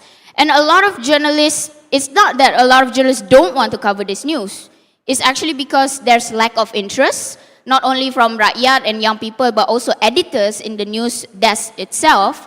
And a lot of journalists have to actually do news coverage on climate as a volunteer basis. They don't get paid for it. A lot of the news coverage on climate that you see in the media are actually all these journalists doing it part-time and on a voluntary basis. They don't get paid for it. And also, there's no money in it. Nobody wants to read those. Nobody wants to subscribe on those news. But now I see that young people are now taking proactive steps to do it. Now young people are more hungry, looking for news. We now develop our own infographics. We develop our Instagram reels to expand on these issues. So I think that's great. And also, going back to how climate issues are usually disconnected from the ground and policy level. I see this immediately in the climate change bill consultation. So as you know, Malaysia is developing our first climate change bill. But it seems that a lot of the issues covered in the draft of the bill does not translate to what's happening on the ground. And this is where media plays a big role. And I see a lot of media now covering about this news. We see the disconnection, and a lot of civil societies are taking steps. Even young people are taking steps to fill in these gaps, to make sure that the climate change bill is really ours. It comes from the rakyat, and it addresses the issues that are happening on the ground. So this is why climate communications is so critical. Thank you, Aru. I really agree with you on the point on democratization. We really need to reclaim these spaces and involve more youth, because, again, the youth are going to inherit the planet. Segue from democratization, I know our next panelist, Arif, takes part in a lot of these organized and very high-level conferences. So, under youth, which actually is youth doing, yes, Youth United for Earth, yes, doing a lot of these on-the-ground work. Can you tell us, as a member of UNICEF's Young People Action Team, and also in the panel who's advising the Minister of Environment, you have attended many of these business and human rights forums in Geneva and United Nations COPs to showcase youth advocacy in Malaysia. Please share with us your experience and maybe your key learnings so that youth out there can be inspired and be able to follow your footsteps, Arif. I think first and foremost, it comes with a place of privilege that I can navigate those spaces. I can even go there. The amount of financial cost for it is insane. These spaces who claim to be, inclusive for people, to be, we want to listen from the most marginalized communities, right? People who are at the fringes are so extremely expensive and restrictive, to be fully honest. For example, at the Conference of Parties, COP, right? I think most of us here are familiar with what COP is, but the observer badge itself doesn't hold as much weight as someone with a party overflow badge or someone with a UN badge, and that completely restricts how you navigate, how you're treated, to be fully honest. And the stark difference is staggering. And I think as young people, we need to decenter, because I've heard this a lot, that how do I? To be fully honest, it's by luck and a lot of privilege and a lot of confidence. I am a Malay Muslim man in Malaysia, and that already carries so much privilege in it of itself. So, if you want to, I don't think, going to UN conferences or high-level conferences should be something that as young people, we should aspire to. I think the real work, if you want to see justice, if you want to see action, it happens on the ground. Yes, it looks nice in photos. Yes, it will look nice on your CV. But if you want impact, if you want to help people, and personally, I've been feeling like this a lot, what is the point of my work if I just keep going to these high-level events, repeating the same things over and over and over again? Because the reality is, when agreements fall apart, when it goes from ESG to SDGs and now CSDDD, and it will continue, be a derivative of the previous generation. What we see is the implementation is done by organizations like KAMI, organizations like MYD, democratizing this knowledge, helping communities on the ground, and so many other organizations who are not present here today. Organizations like Safe Rivers, and so many more. Apa kata wanita OE? Oh my God, I almost forgot. Sorry. But it's just if you want impact, if you want to help people, and that is really your intention, why you want to go to these events, why you want to, give interventions, why you want to, have a voice there, to be fully honest, you are better off, doing on-the-ground work. And to be fully honest, that is what this feels like a confessional, to be fully honest. Is this a therapy session? I don't know. But I feel like that is what I've been feeling a lot. It's just what is the point of all of this? We sit in air-conditioned rooms where people are dying from typhoons, from heat-related illnesses, from people not being able to get food, from food prices increasing so much. And yet the negotiators do not really understand this. And I think circling back to, what are the key takeaways, I think first and foremost, action doesn't really happen at these UN events. Action doesn't really happen at these high-level events as much as we macam membanggakan atau macam, we put it on a pedestal. I don't think membanggakan is the word for it, but we put these events at on a pedestal. And I think, another thing is I think the BHR space, business and human rights, is just not ready for young people. When I was in Geneva, right, I think I was the youngest person in the room. And for youth and children, and I'm not talking about young professionals who are not like hungry for their next internship or hungry for the next job, which I think a lot of people there were for, and I think that's how the BHR space operates, because there's a lot of companies interacting with each other because, again, business and human rights, and then there's just not enough stakeholder input from children and young people when we will be severely affected by how businesses and corporations operate going forth. And I think that is what I'm learning the most, is that young people, certain spaces are just not ready, and it's really up to us to take charge and take whatever information is available and, again, put it out like what Ara said just now. And just to harp on what you said earlier, climate communication, or just communication about things of like, what JET is, JET BHR, what Just Energy Transition is, or what BHR is. These things come from, these events, but how do you communicate that to people? Because these are just words without action. And so how do you package it in something that is actionable, something that people can actually, take action and understand and implement it in their own work as regular, people who are part of CSOs, who might not be experts, or who might not have the privilege of having their voice represented at this level. Or even just understanding this as a whole. But I think I'm going a bit too far into the next questions, but yeah. Thank you, Arif, for sharing candidly your observations and your personal thoughts on this issue. It's very much appreciated. For me, people have gone to COP, they always share pictures, selfies, and we are happy to share the floor with someone who actually has gone to several COPs. Lisa, could you share with us, from a business and human rights perspective, what is the priority in the Malaysia context, coming back to the theme of today? Thanks for the question. Actually, I just went for my first COP last year, not several COPs. I think, first of all, I'd like to say that I'm honored to be sharing the stage with all of the panelists here on stage, as well as the moderator. These are wonderful and amazing people. So I'm Kalisa, but for short, you can just call me Lisa. So when we're talking about climate policy, right? My background is especially in the context of Malaysian Youth Delegation, where our niche focus area is focusing on climate policy and building awareness and capacity for youth in this context.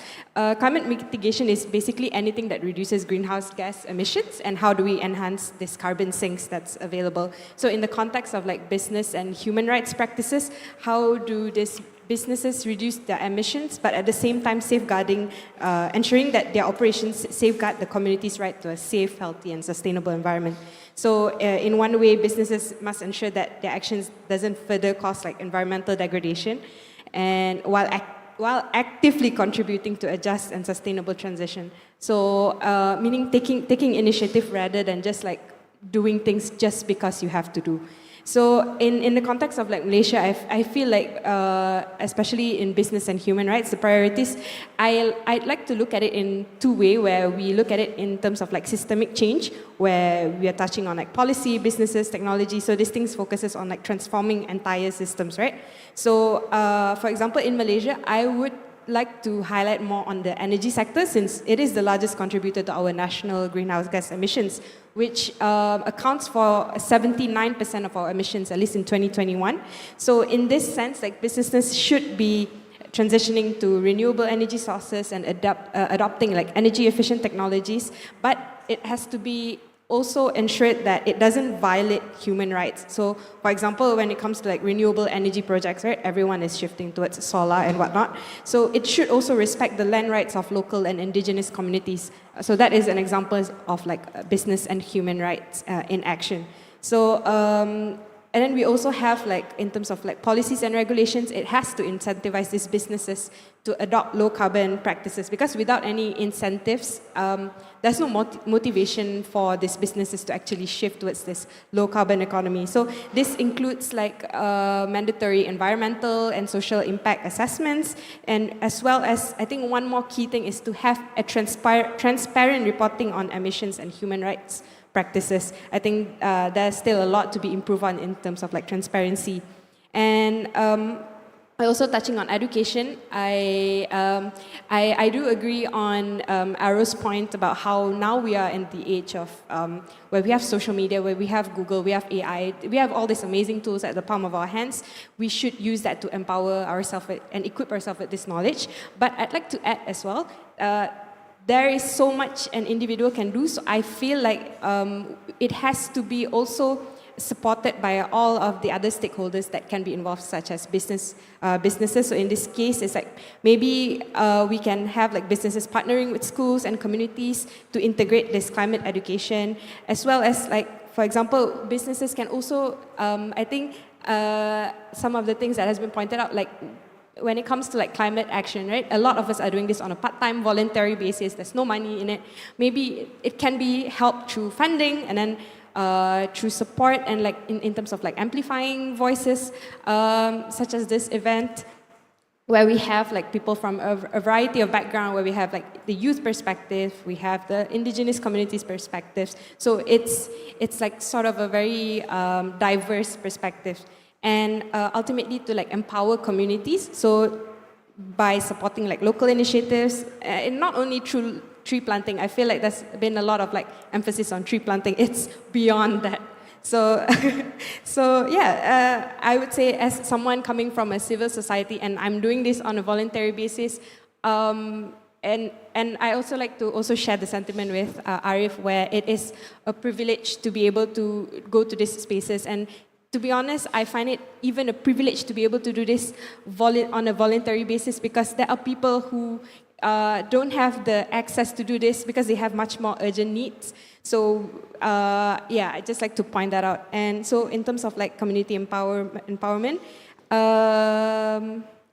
I think that's about it for the first question. Thank you, Lisa. I think it's very important to give spaces, but also acknowledge that we are very lucky to be in this position, and we have to use this position very wisely.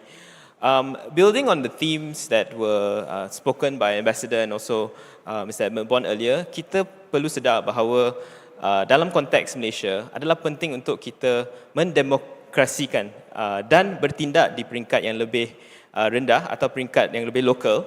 Dan bersama saya, Puan Eliana telah berbuat demikian, dan kami perlu berbangga yang kita ada anak muda macam Puan Eliana.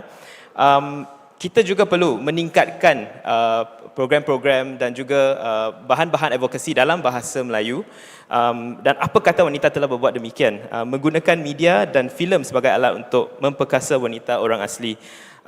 Boleh Puan Alina berkongsi dengan saya atau berkongsi dengan kita pada hari ini bagaimana ini memperkuatkan mesej anda, dan mengapakah ia penting untuk menceritakan pengalaman dari perspektif dan pandangan orang asli melalui lensa mereka sendiri. Silakan Puan. Okey. Terima kasih. Jadi tadi Kwek pun dah beri sedikit apa skop kerja apa kata wanita orang asli. Jadi kami banyak produce media content dari sudut ataupun lensa dan perspektif orang asli sendiri, terutamanya wanita. Jadi sebab kami tak faham sangat teknikal macam yang panel lain cakap tadi, benda ni terlalu teknikal dan kami hanya boleh kongsikan based on pengalaman dan realiti kami lah. Jadi apa kata wanita orang asli banyak produce content dan kita banyak engage dengan community, memang community. Saya sendiri pun orang asli. Jadi kenapa penting untuk kami produce based on perspektif kami, sebab sebelum ni saya pernah tengok banyak sebenarnya video yang banyak suara kami diwakili oleh orang lain yang bukan orang asli. Even ada satu video tak silap saya sebelum ni lah pernah viral, melakonkan watak seorang orang asli, guna bahasa orang asli yang salah dan rupa yang sangat tak betul lah tentang untuk describe kami punya community. Jadi bila saya tengok video tu, sebenarnya semua community saya rasa sangat marah dan kecewa kenapa perlu ada tunjukkan perspektif macam tu kan. Jadi kami, apa kata wanita orang asli, sangat memainkan peranan yang penting untuk tunjuk the reality lah, based on reality orang asli itu sendiri. Jadi sebab kami tak nak mereka portray benda yang salah. Jadi perlunya untuk kami hasilkan kandungan-kandungan media yang betul lah. Dan sebenarnya boleh dikatakan kami satu-satunya media yang fokus tentang wanita juga, wanita orang asli. Sebab tak banyak yang boleh buat kerja macam ni. Sebab macam yang kamu semua tahu, orang asli kebanyakannya tiada kemahiran, tiada skill. Jadi di situ wujudnya lah apa kata wanita orang asli untuk jalankan tanggungjawab ni. Walaupun realitinya itu kerja orang lain, sepatutnya mereka yang tunjukkan siapa komuniti orang asli di Malaysia. Tapi seolah-olah di media mainstream sangat susah nak tahu tentang orang asli dan kebanyakannya berdasarkan lensa yang sebelah sana lah. Jadi pentingnya kami punya inisiatif untuk tunjuk siapa atau isu orang asli lah. Jadi sebab lagi satu, kenapa pentingnya kolektif kami ni ada, sebenarnya orang asli ni dia ada banyak pengalaman dan praktis yang memang secara dari dulu lagi, secara zaman nenek moyang lagi dah melindungi kita punya climate, kita punya alam sekitar. Contoh dekat komuniti saya lah, kami bila kami nak masuk hutan, ambil hasil, contoh seperti rotan untuk buat kraft tangan, untuk buat apa-apalah, untuk jana pendapatan ataupun untuk kehidupan kami sendiri, kami tanam semula rotan tu. Itu memang praktis yang memang dari dulu lagi, dan benda ni tak ada pun ditunjukkan di mana-mana, dan sebab itu kami perlu beritahulah ini praktis yang kami dah guna dari dulu, dan kalian semua orang boleh akses ataupun boleh tengok dekat media ini cara orang asli hidup lah. Dan juga begitu juga dengan sungai. Komuniti saya, kami orang sungai. Saya suka jakun, kami dikategorikan jakun Kuala, iaitu jakun yang duduk dengan sungai lah. So sungai dengan hutan memang sangat macam mana saya nak cakap ya, bukan rapat sekadar untuk hidup. Bukan, dia memang dah sebati, dah memang roh-roh nenek moyang kami dah memang berada di situ dah. So ini semua bukan untuk hidup, tapi memang ada dari lahir lagi. Jadi sungai itu memang sangat dekatlah dengan kami, dan ada amalan dan praktis di mana kami percaya dengan semangat alam lah. Jadi di sungai kami ada, kami percaya yang kami kena jaga satu semangat, iaitu 7 puteri 7 putera. Dan dari situ akan ada, sebenarnya dekat sungai kami ada satu musim setiap 1 tahun bulan 7 dipanggil musim air hijau, dalam bahasa Melayu dia lah. Tapi dan air tu akan bertukar hijau, jernih, dan dia adalah dari dulu lagi, dari zaman dulu lagi, setiap tahun bulan 7 memang ada musim air hijau ni. Jadi bila ada musim air hijau ni, kami akan ini macam satu upacara lah, memberkati. Dan sejak ada pembalakan dekat kawasan kampung kami di sebelah atas sana, semua tu dah berubah. Kami dah tak boleh praktis, kami dah hilang, tahu tak, hilang identiti, dan sangat teruk lah. Bukan sekadar banjir yang boleh kita nampakkan, banjir yang akan mengakibatkan komuniti kami terima kesan banjir, kesan hakisan tanah dan sebagainya. Tapi ini menyebabkan kami kehilangan cara hidup, nak amalkan kami punya praktis, kami punya identiti. So ini sebenarnya satu pencabulan hak lah kepada orang asli itu sendiri. Ya. Terima kasih Eliana. Saya rasa kalau kita yang di bandar ini terkesan dengan krisis iklim, orang asli lebih terkesan kerana mereka mempunyai lebih cabaran, dan mereka sungguh sebati dengan alam sekitar, lebih sebati daripada kita. Adalah sebahagian daripada culture, daripada budaya mereka. Sebelum saya teruskan dengan sesi seterusnya, saya ada 2 pesanan penaja. Pertama sekali, sesiapa yang ingin bertanyakan soalan kepada kita punya panelis hari ini, boleh berbuat demikian melalui QR code Slido. Dan keduanya, kalau anda ingin berjumpa dengan panelis kita pada hari ini, kita ada sesi seterusnya di belakang bersama-sama dengan rakan-rakan kita. Sebelum saya masuk, mungkin saya nak buka floor kepada orang yang hadir yang sudi menghabiskan pagi Ahad anda untuk bertanyakan soalan. Ada tak pada masa ini sesiapa yang ingin bertanyakan soalan kepada panelis kita? Ya, silakan. Hi, good morning to the esteemed panelists. My name is Rahana, Bachelor's degree of Science in Biology. I have two questions. That is, given the recent climate finance decision at COP29, how can developing countries ensure they receive adequate and timely financial support for adaptation and mitigation? And for the second question, I would like to ask to Ms. Eliana, which is, what are the main challenges in implementing climate finance in AI-driven monetary system at the grassroots levels, especially for indigenous and local communities? As I had experienced recently, I had hiked for Gunung Korbu, the second highest mountain in Semenanjung, where I engaged with the MGP Otuk community, and I wish that they would like suggestion for enhance their livelihoods. Yeah, that's my questions. Thank you. Thank you. Maybe at this point I can take one more question if anyone has any questions. If not, okay, I'll just go straight to Lisa and Rif on the question on climate finance. Okay, Rif.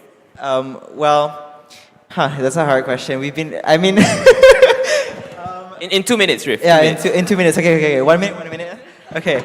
I think first and foremost, climate finance has been something that we've been fighting for years and years and years. And last year was just a spit in the face with what we need. We need $5 trillion, and with Americans, with Trump pulling out of all funding, to be fully honest, it's up to other developing nations to basically pull their weight.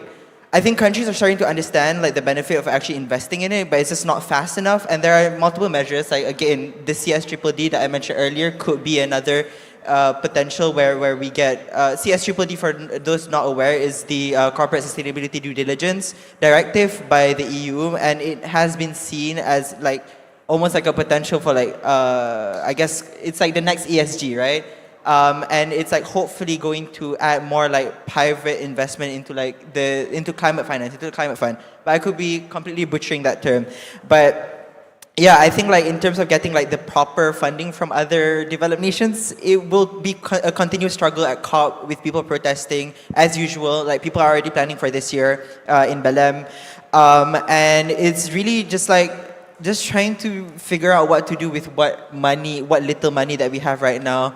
But the lack of climate finance is not an excuse for us not to do anything, but it is a big reason why we can't protect ourselves fully. Okay, so I did went to COP last year, but I didn't really track on climate finance. I was focusing more on the mitigation track, but maybe I think there have been some platforms where countries can sort of there's a platform where there's a matchmaking platform where they'll try to match your needs with the funders' offerings. So I think there are several places where we can get adequate funding, right? That was the question. Yeah. So. But I think Arif succinctly answered your question. But I think I just like that, in this context, I think there's a lot of platforms for this, as well as I think another way is to share best practices for those who did receive the fundings, what went well, what did they do that they actually received these fundings, and whatnot. But I think I'll stop there. Yeah, just to add a bit more, I think most importantly, whatever funding we get is in grants and not debts or loans, because we don't want to continue to put developing nations into a debt cycle. We want fair and just and equitable financing from developing nations and not just a handout, because historically, it's their responsibility. Kalau cakap pasal climate finance ni, it's never ending. Developing countries selalu tak dapat funding yang cukup for climate finance. But I think the most important thing when we talk about COP is that the most affected communities cannot even be there. It's so expensive. They are not in the negotiations room. And kalau you guys dekat negotiations room pun, you see all these developed countries negotiating on one sentence in a paragraph, back and forth dari pagi sampai petang. Me and Eliana have been at COP and we've witnessed this and how frustrating it is. And then none of this money even go to community. So maybe Eliana can share a bit more about that climate finance, what it is actually like on the ground. So sebelum kami pun banyak juga ada dialog session dengan Nick Nazmi, Nres. So banyaklah isu ini, engagement daripada orang asli terus dengan menteri ya. Jadi banyak isu, antaranya isu di Gerik lah, iaitu bila ada pencerobohan, kan hutan dah diambil apa semua. Jadi kami terima kesan daripada konflik haiwan dengan manusia lah. Jadi kami ada tanya tentang pampasan, bagaimana pampasan ni perlu didapatkan dan apa perlu dibuat lah. Jadi jalan untuk dapat pampasan tu sangat complicated dan sangat sukar untuk orang asli sendiri untuk akses kepada apa-apa dana. Jadi dan kami bercerita tentang pampasan kami punya kehidupan, bukan sekadar one off. Macam kamu orang duduk dekat bandar, mungkin kesan dia sangat sedikit lah, tapi kesan kepada kami sepanjang hidup. Sumber makanan tiada, tempat tinggal musnah, hutan dah tak ada, sungai tercemar.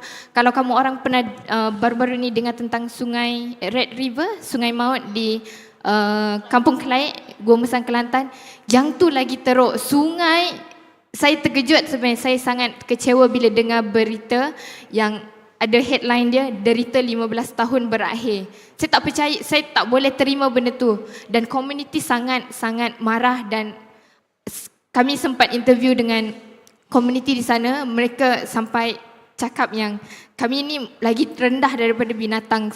Macam layanan orang awam, layanan syarikat-syarikat kepada orang asli tu lebih teruk lagi dari binatang. Jadi orang asli consume air sungai untuk hidup. Benda tu dah berada dalam darah mereka. Even pelombongan berhenti, syarikat berhenti pun, bayar pampasan macam mana sekalipun, terjamin ke kesihatan orang asli yang consume air tu dah memang berpuluh-puluh tahun dari lahir lagi. Jadi tak fair lah bila nak dapatkan dana, nak dapatkan pampasan tu pun dah susah, dan cara layanan mereka pun dah macam tu teruk sekali. Jadi ya, tak boleh jawab. Ya, okay. Terima kasih panelis kerana berkongsi pengalaman. Selain daripada kerajaan dan juga hubungan mereka dengan orang ramai, kita ada businesses ataupun sektor swasta.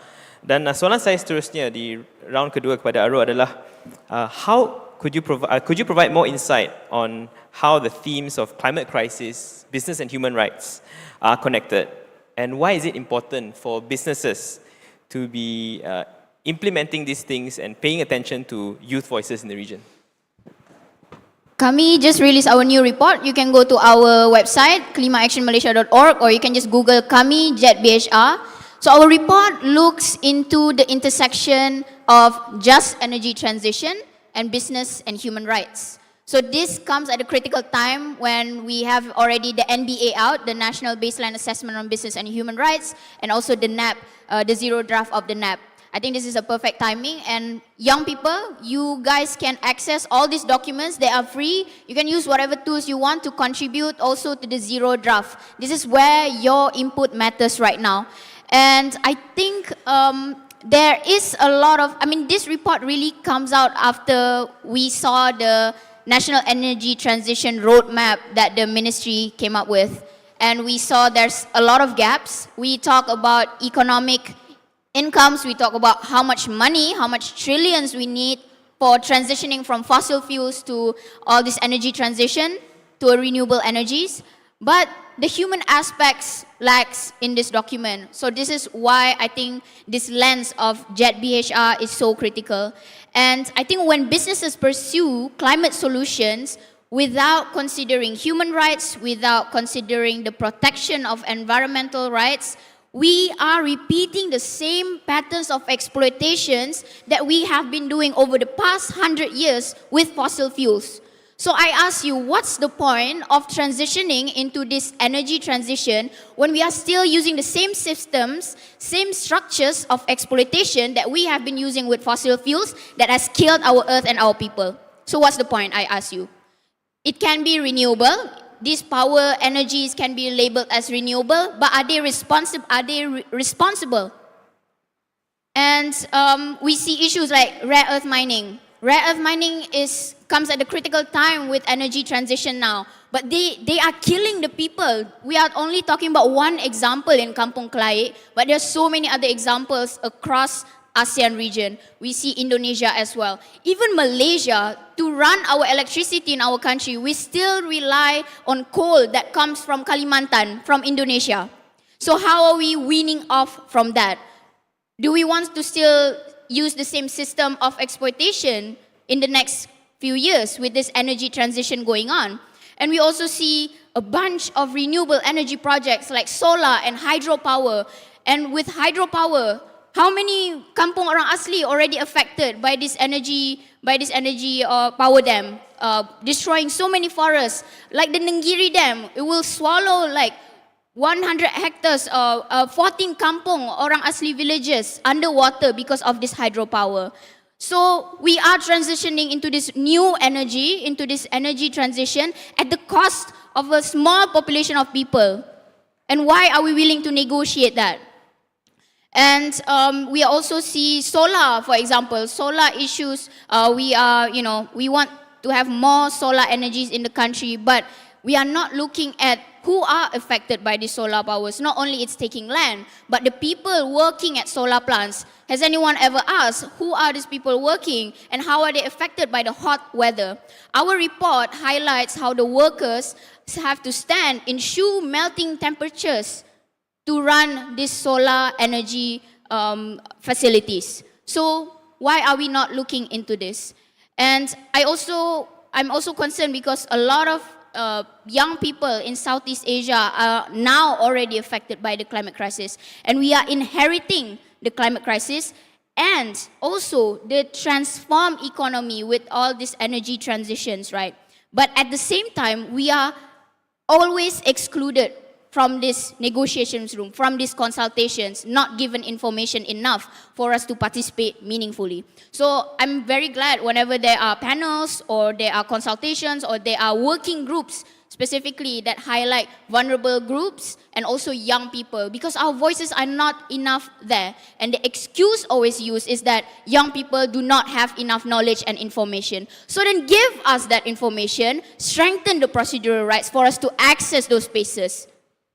And I'm also concerned about the ASEAN Declaration. I know it's not legally binding, and a lot of young people during the consultation highlighted this. But I think this is something that we can discuss more later on as we go to the other questions. And I think what businesses need to understand is that young people are not just future consumers.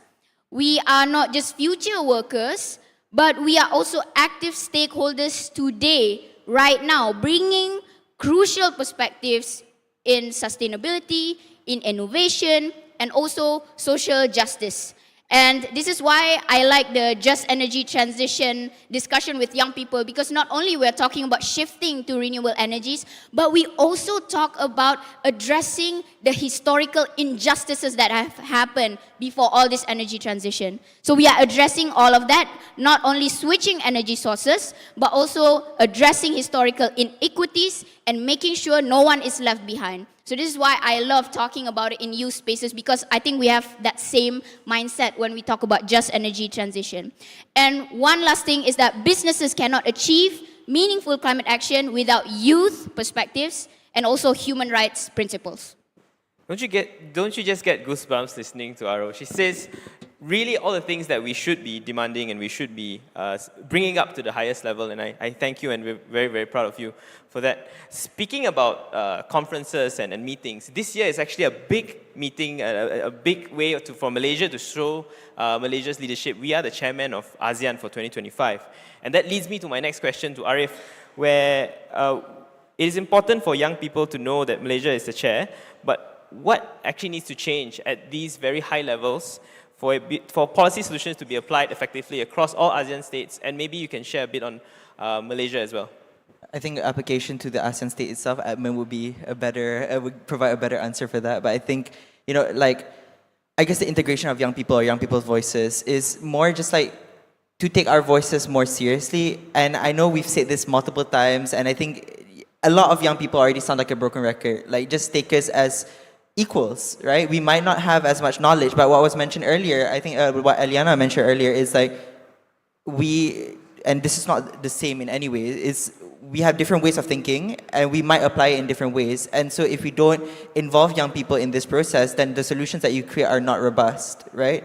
The solutions that you create, you are just creating new words to terms that already exist. You are overcomplicating the situation when, it should be serious. It should be more straightforward. I think with I think like the current news right now with Malaysia and the Environmental Rights Declaration, and so for a bit of context, our co-founder Max, he works with the ASEAN Youth Forum to help negotiate, or he was part of the working group on this, and so they were actively monitoring this and working on it. And I think there are quite a few things, like making sure that indigenous is in the final tags, making sure that, and which has already been expressed, making sure that environmental human rights defenders is in the tags.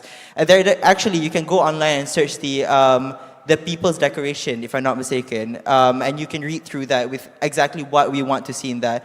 And some of the other things is, of course, it was already mentioned that legally binding would not be a thing, but my question is just like, how are we going to, and maybe some of the panelists could chip in, is if it's not legally binding, then how exactly are we going to continue to push for it, or how are we going to enforce it, right?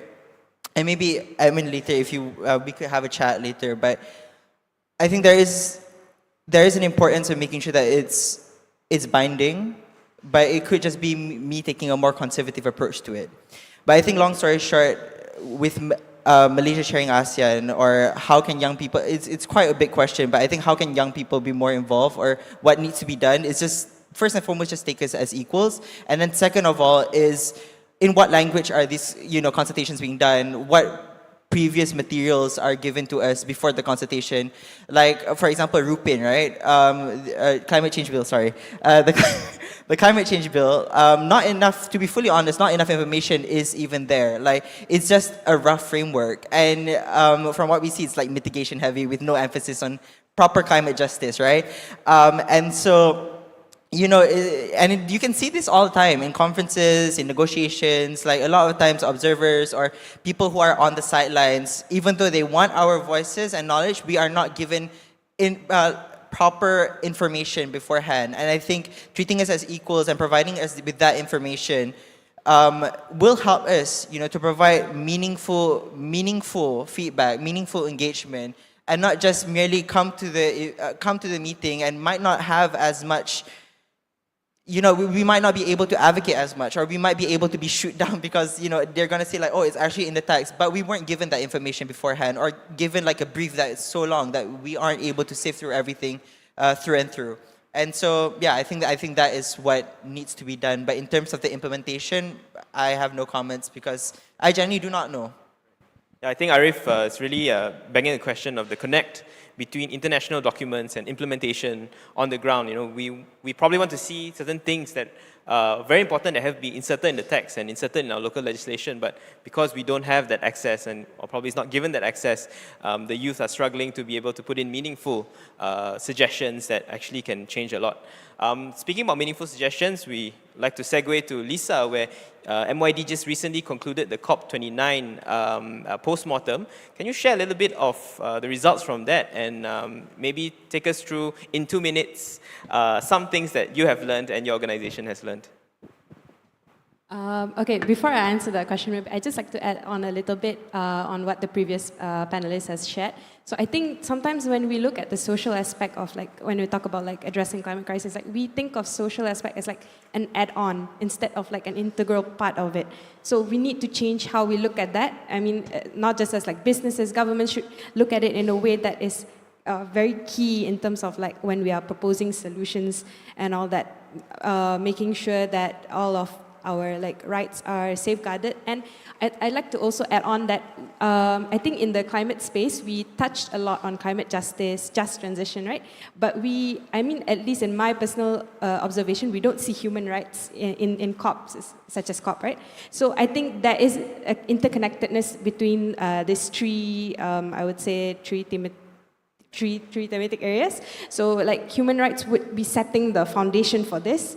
And then you have climate justice is making sure that it is being, like any sort of injustices is being addressed. And then for the just transition is also making sure that the transition to a slow carbon economy is like addressed justly. So there is a lot of interconnectedness, and I feel like having like a panel session like this where we touch on different topics such as climate change, we're linking it with human rights, and then we also have like climate change touching on health. It's at the end of the day, it's all very interconnected. So when we talk about solutions, we talk about like how do we want to address all this. It has to also be looked at not just in terms of climate. It has to cover all of these aspects as well, because at the end of the day, it's all interconnected. Yeah, and okay, to answer on post-COP, yeah. So we roughly had a forum that is sort of like summarizing what happened at COP. Okay. Maybe you can be candid. No worries. We're all friends here. I can be candid. Okay. Sorry. Because I was thinking of like going more into like the local conference of youth rather than COP. No, sure. Take it away. Is that okay? Yeah. Just because 2 minutes. I feel like COP is just like a very small aspect of like climate action, where I think like Arif mentioned, it's there's so much more that you can do on the ground, right? So what local conference of youth is basically in the United Nations Framework Convention of Climate Change, we have a youth constituency. It's called Yango. So what they have is they have like this initiative to have like a conference of youth. So what they do is that they have like local conference of youth. So each country have their own conference of youth, and then it's being brought up at a regional level, the regional conference of youth. And then before COP, there's one where it's like a global conference of youth. So from this conference of youth, what comes from this conference of youth is to produce like sort of a youth statement, national youth statement. So maybe I'd like to highlight a little bit on the national youth statement. So MYD has been organizing in 2024 last year, we have been organizing LCOI for short. So I think it's interesting to see that for our LCOI, so this national youth statement is a key output, right? It's a combination of like we did a survey before the conference, and then also during the conference we sort of like engaged with the participants to sort of like further refine the suggestions and what they want for the national for the government to not government at Malaysian level, like what should be focusing and prioritizing, and what we should be advocating for. So some of the things that I'd like to highlight is that there should be a prioritization of adaptation alongside mitigation, which I think the other panelists has mentioned before. So we have to look at solutions.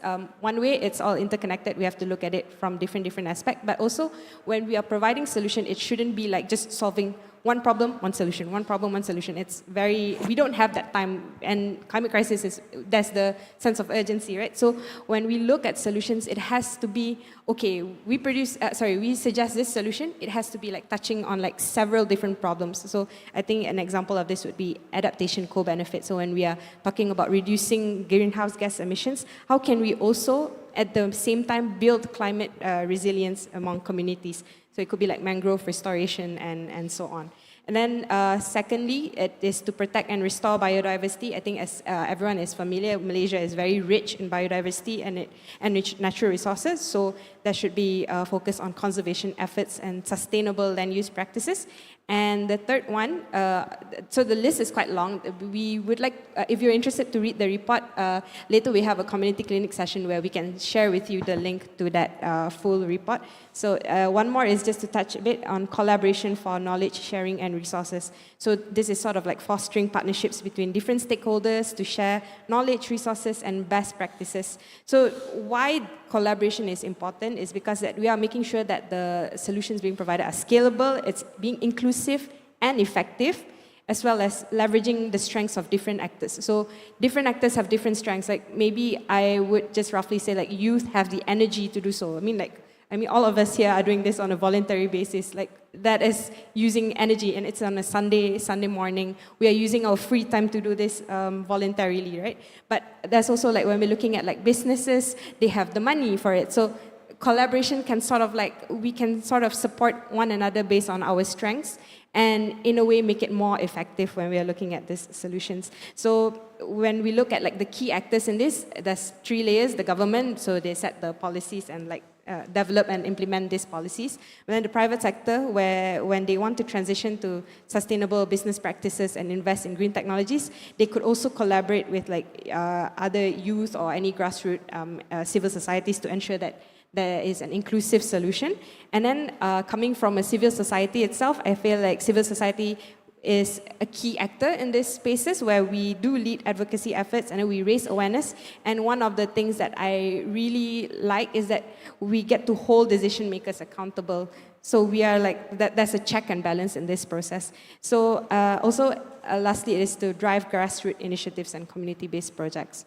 Yep, I think, should that answer your question? Yeah, thank you, Lisa. I'm going to cut you off there, Arif, and because masa mencemburi kita, as they say. So I like how Lisa ended with the 3 pillars, where we talk about the public, we talk about the government, and we talk about business. So my next round and my final round is going to be to the panelists. Kita tahu bahawa kita sebagai orang awam menggunakan masa dan tenaga kita untuk call for climate justice. Tetapi jika ada satu benda yang saudara-saudari nak memberitahu ataupun menyampaikan kepada bisnes dan juga kerajaan dalam 2 minit, apakah itu? Silakan, Dana.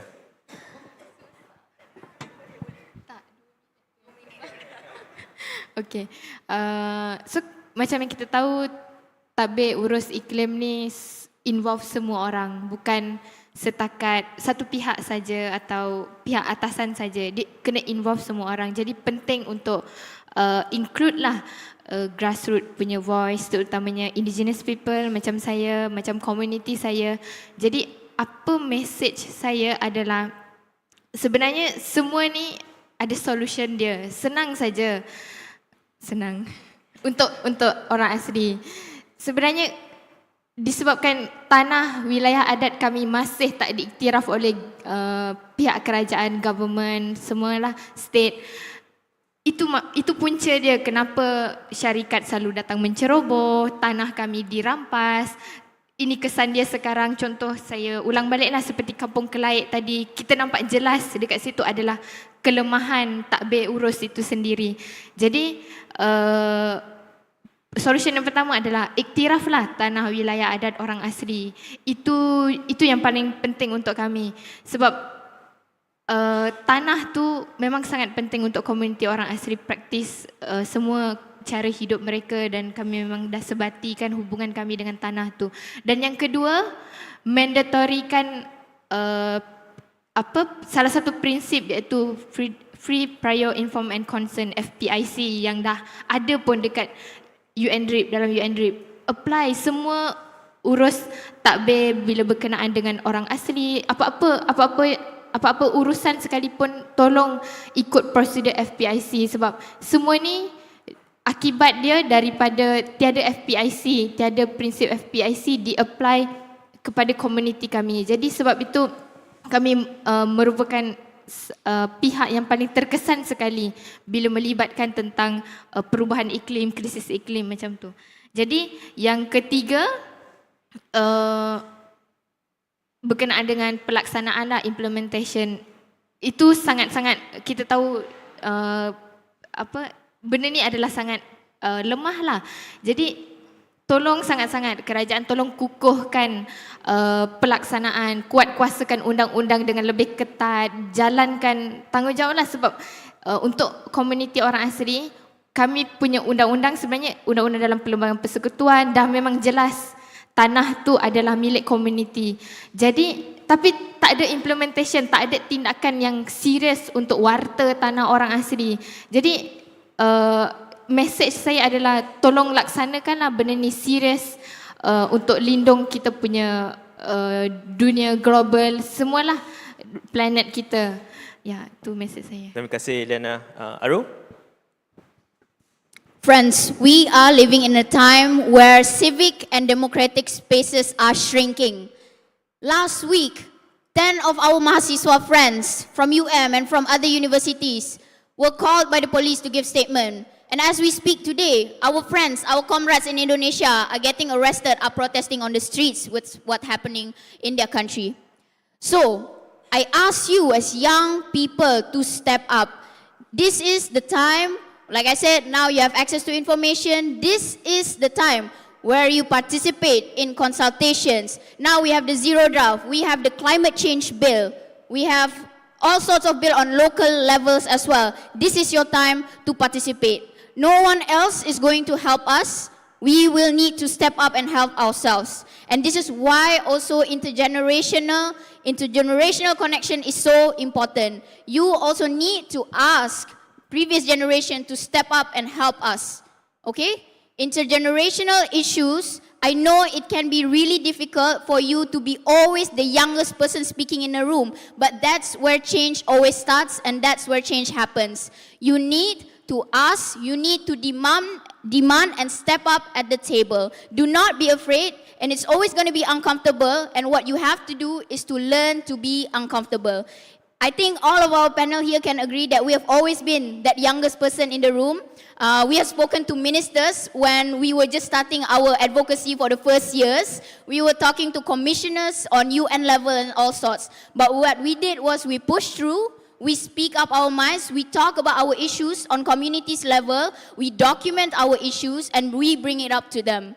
And this is why your voice matters. Please step up in any sorts of consultation, write a draft. I know it can be, maybe you think you don't have enough knowledge, but your voice is so important. And that is why also community building is so important. Us young people are more than ever connected. You can build coalitions, you can build, I don't know, Instagram DMs, groups, whatever we do right now, right? So this is where we step up as a team, as a group, and really participate in the spaces where everywhere right now, all these spaces are shrinking. And we're not even talking about the funding now that is even more shrinking. So I think this is our time to step up. Arif? Well, climate justice is not just this fancy word that we say at spaces to, seem more intellectual or seem more smart. And how we achieve it is by working with one another, with what Aro is saying. What we need to do now is just, again, take up arms, not take up arms like physically. Sorry, it sounds like I'm starting something, but no, literally just join organizations, start your own thing, talk with friends, discuss. Like literally you can do this is what we did internally at youth, like do a book club on like a consultation bill. I'm so serious.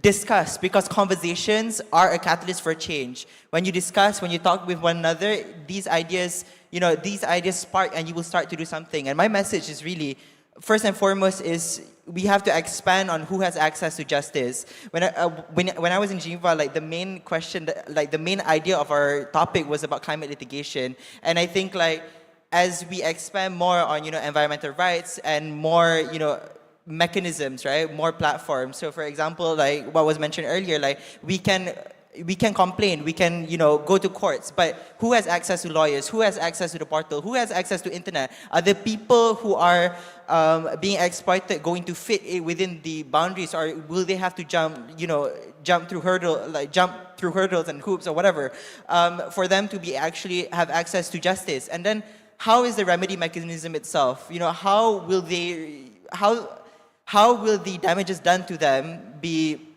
remedied, essentially. And I think the final part is listen. It's the simplest thing is just listen. Is for governments, businesses to listen, because the truth is, you have done enough damage and enough trying to solve issues with fancy solutions that we have not truly benefited from. Some of it, yes, but most of it, no. And you are just trying and error, treating us like an experiment while you are part of a small percentage of people who are protected from climate change, who is basically protected from the effects of it. And so all you need to do is listen and understand what solutions you have to put in place. But I hope they have the willingness to actually listen and to actually implement our thoughts and ideas rather than, us just throwing around words and nothing actually gets done and we just pat ourselves to the back at the end of the day. Lisa. No, everyone gave so much energy. Okay. I'm sorry if my energy is like a bit low.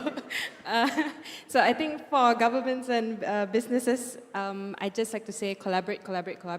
Make sure that it's a meaningful collaboration. When you take part in these initiatives, make sure it's what the community needs, not based on what you feel like is what everyone else is doing. So make it meaningful, because if you're spending your resources on it, you might as well spend it wisely, right? I mean, effectively as well.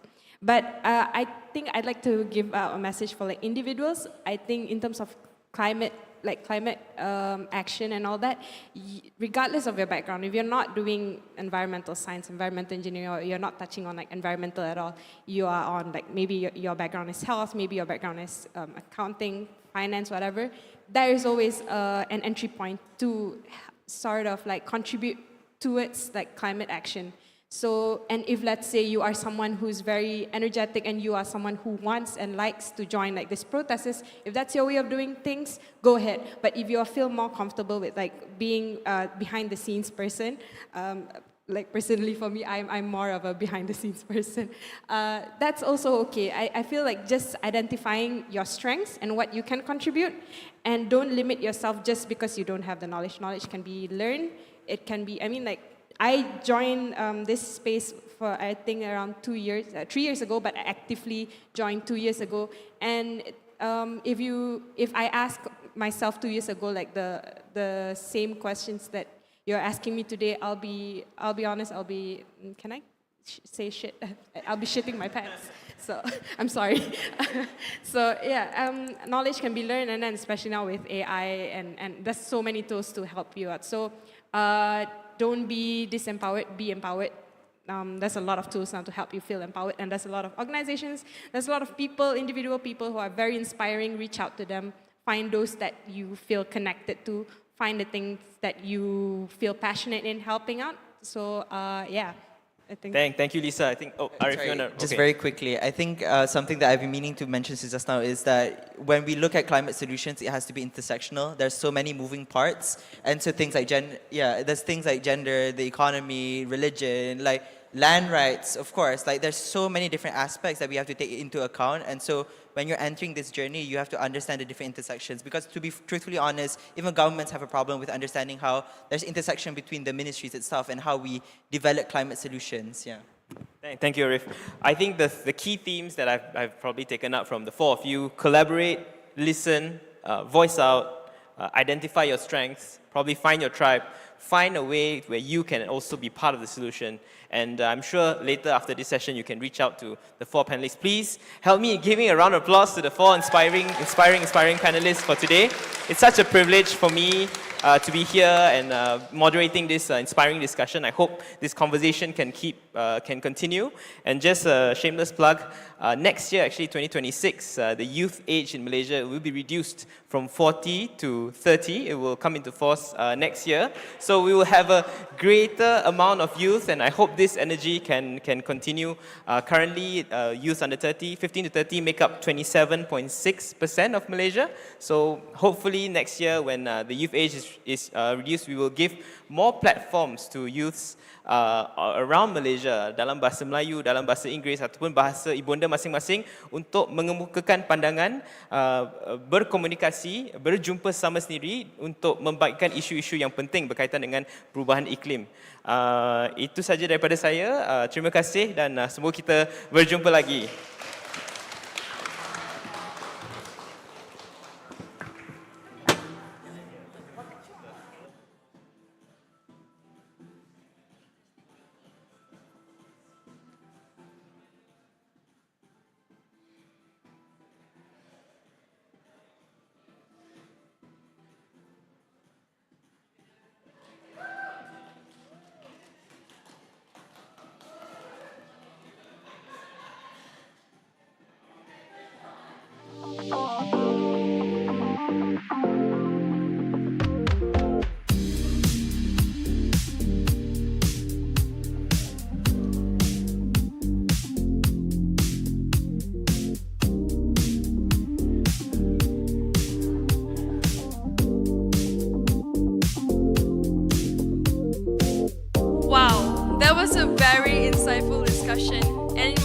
opinion, it's a privilege to even be in this room listening to that discussion just now. A very huge thank you to all the amazing speakers. It was incredibly thought-provoking and very intriguing. I think we can all agree that today's panel has opened our minds to the challenges, the worries, the opportunities and responsibilities we share in protecting our environment. A huge thank you again to panelists for their passion, expertise, and dedication in driving real change. This conversation has really shed a light to what is at stake and what we can do to make a difference. A huge thank you to Aru, Arif, Kalisa, and Aliana for sharing their inspiring and unique perspectives, and especially to Quick for being a fantastic moderator. Let's give them another round of applause. Climate action is a shared responsibility, and every effort counts. Whether it's through youth advocacy, corporate sustainability, and grassroots initiatives, each of us has a role to play in creating a cleaner, a healthier, and a sustainable environment for the future. As we wrap up, I just want to say it's been an absolute pleasure being your MC today. Until next time, my name is Debbie Diandra, and I had so much fun emceeing for you guys today. Thank you for your energy, enthusiasm, and commitment to making a difference. I will now pass the floor to Shumin from UNDP Malaysia to take us through the next session. Thank you, Debbie. Hi, everyone. I'm Shumin, and it's lovely to see so many familiar faces. I know everyone is hungry, so just hang on with me for another 5 minutes, okay? We are now moving on to the interactive part of today's event for our in-person participants, which is our community clinics. So this is an opportunity for you to engage directly with Malaysians youth groups and environmental defenders who have been actively working on ground to push for climate actions. As you can see at the back of the hall, we have set up tables for you to meet with our panelists and their colleagues. So today we have with us Klima Actions Malaysia, Youth United for Earth, the Malaysian Youth Delegations, Apa Kata Wanita Orang Asli, and of course Youth Environment Living Labs. So in these one-on-one sessions, they can share with you their personal experience, key lessons learned, and practical guidance on how you, whether as a youth representative, business representative, or even a BHR practitioner, can kickstart your own climate journey. You'll get a chance to ask questions, exchange ideas, and find your place in the movement. So don't be shy, step up, engage, and make most of these conversations. These sessions will run together with lunch, so enjoy your meal and keep ideas flowing and connect with each other. Finally, a big thank you to all our community leaders and participants for being here today and making this event engaging. Thank you to those joining us online. We certainly wish you were here with us. And with that, I'd like to end today's event, and here's to taking actions beyond this room. Thank you.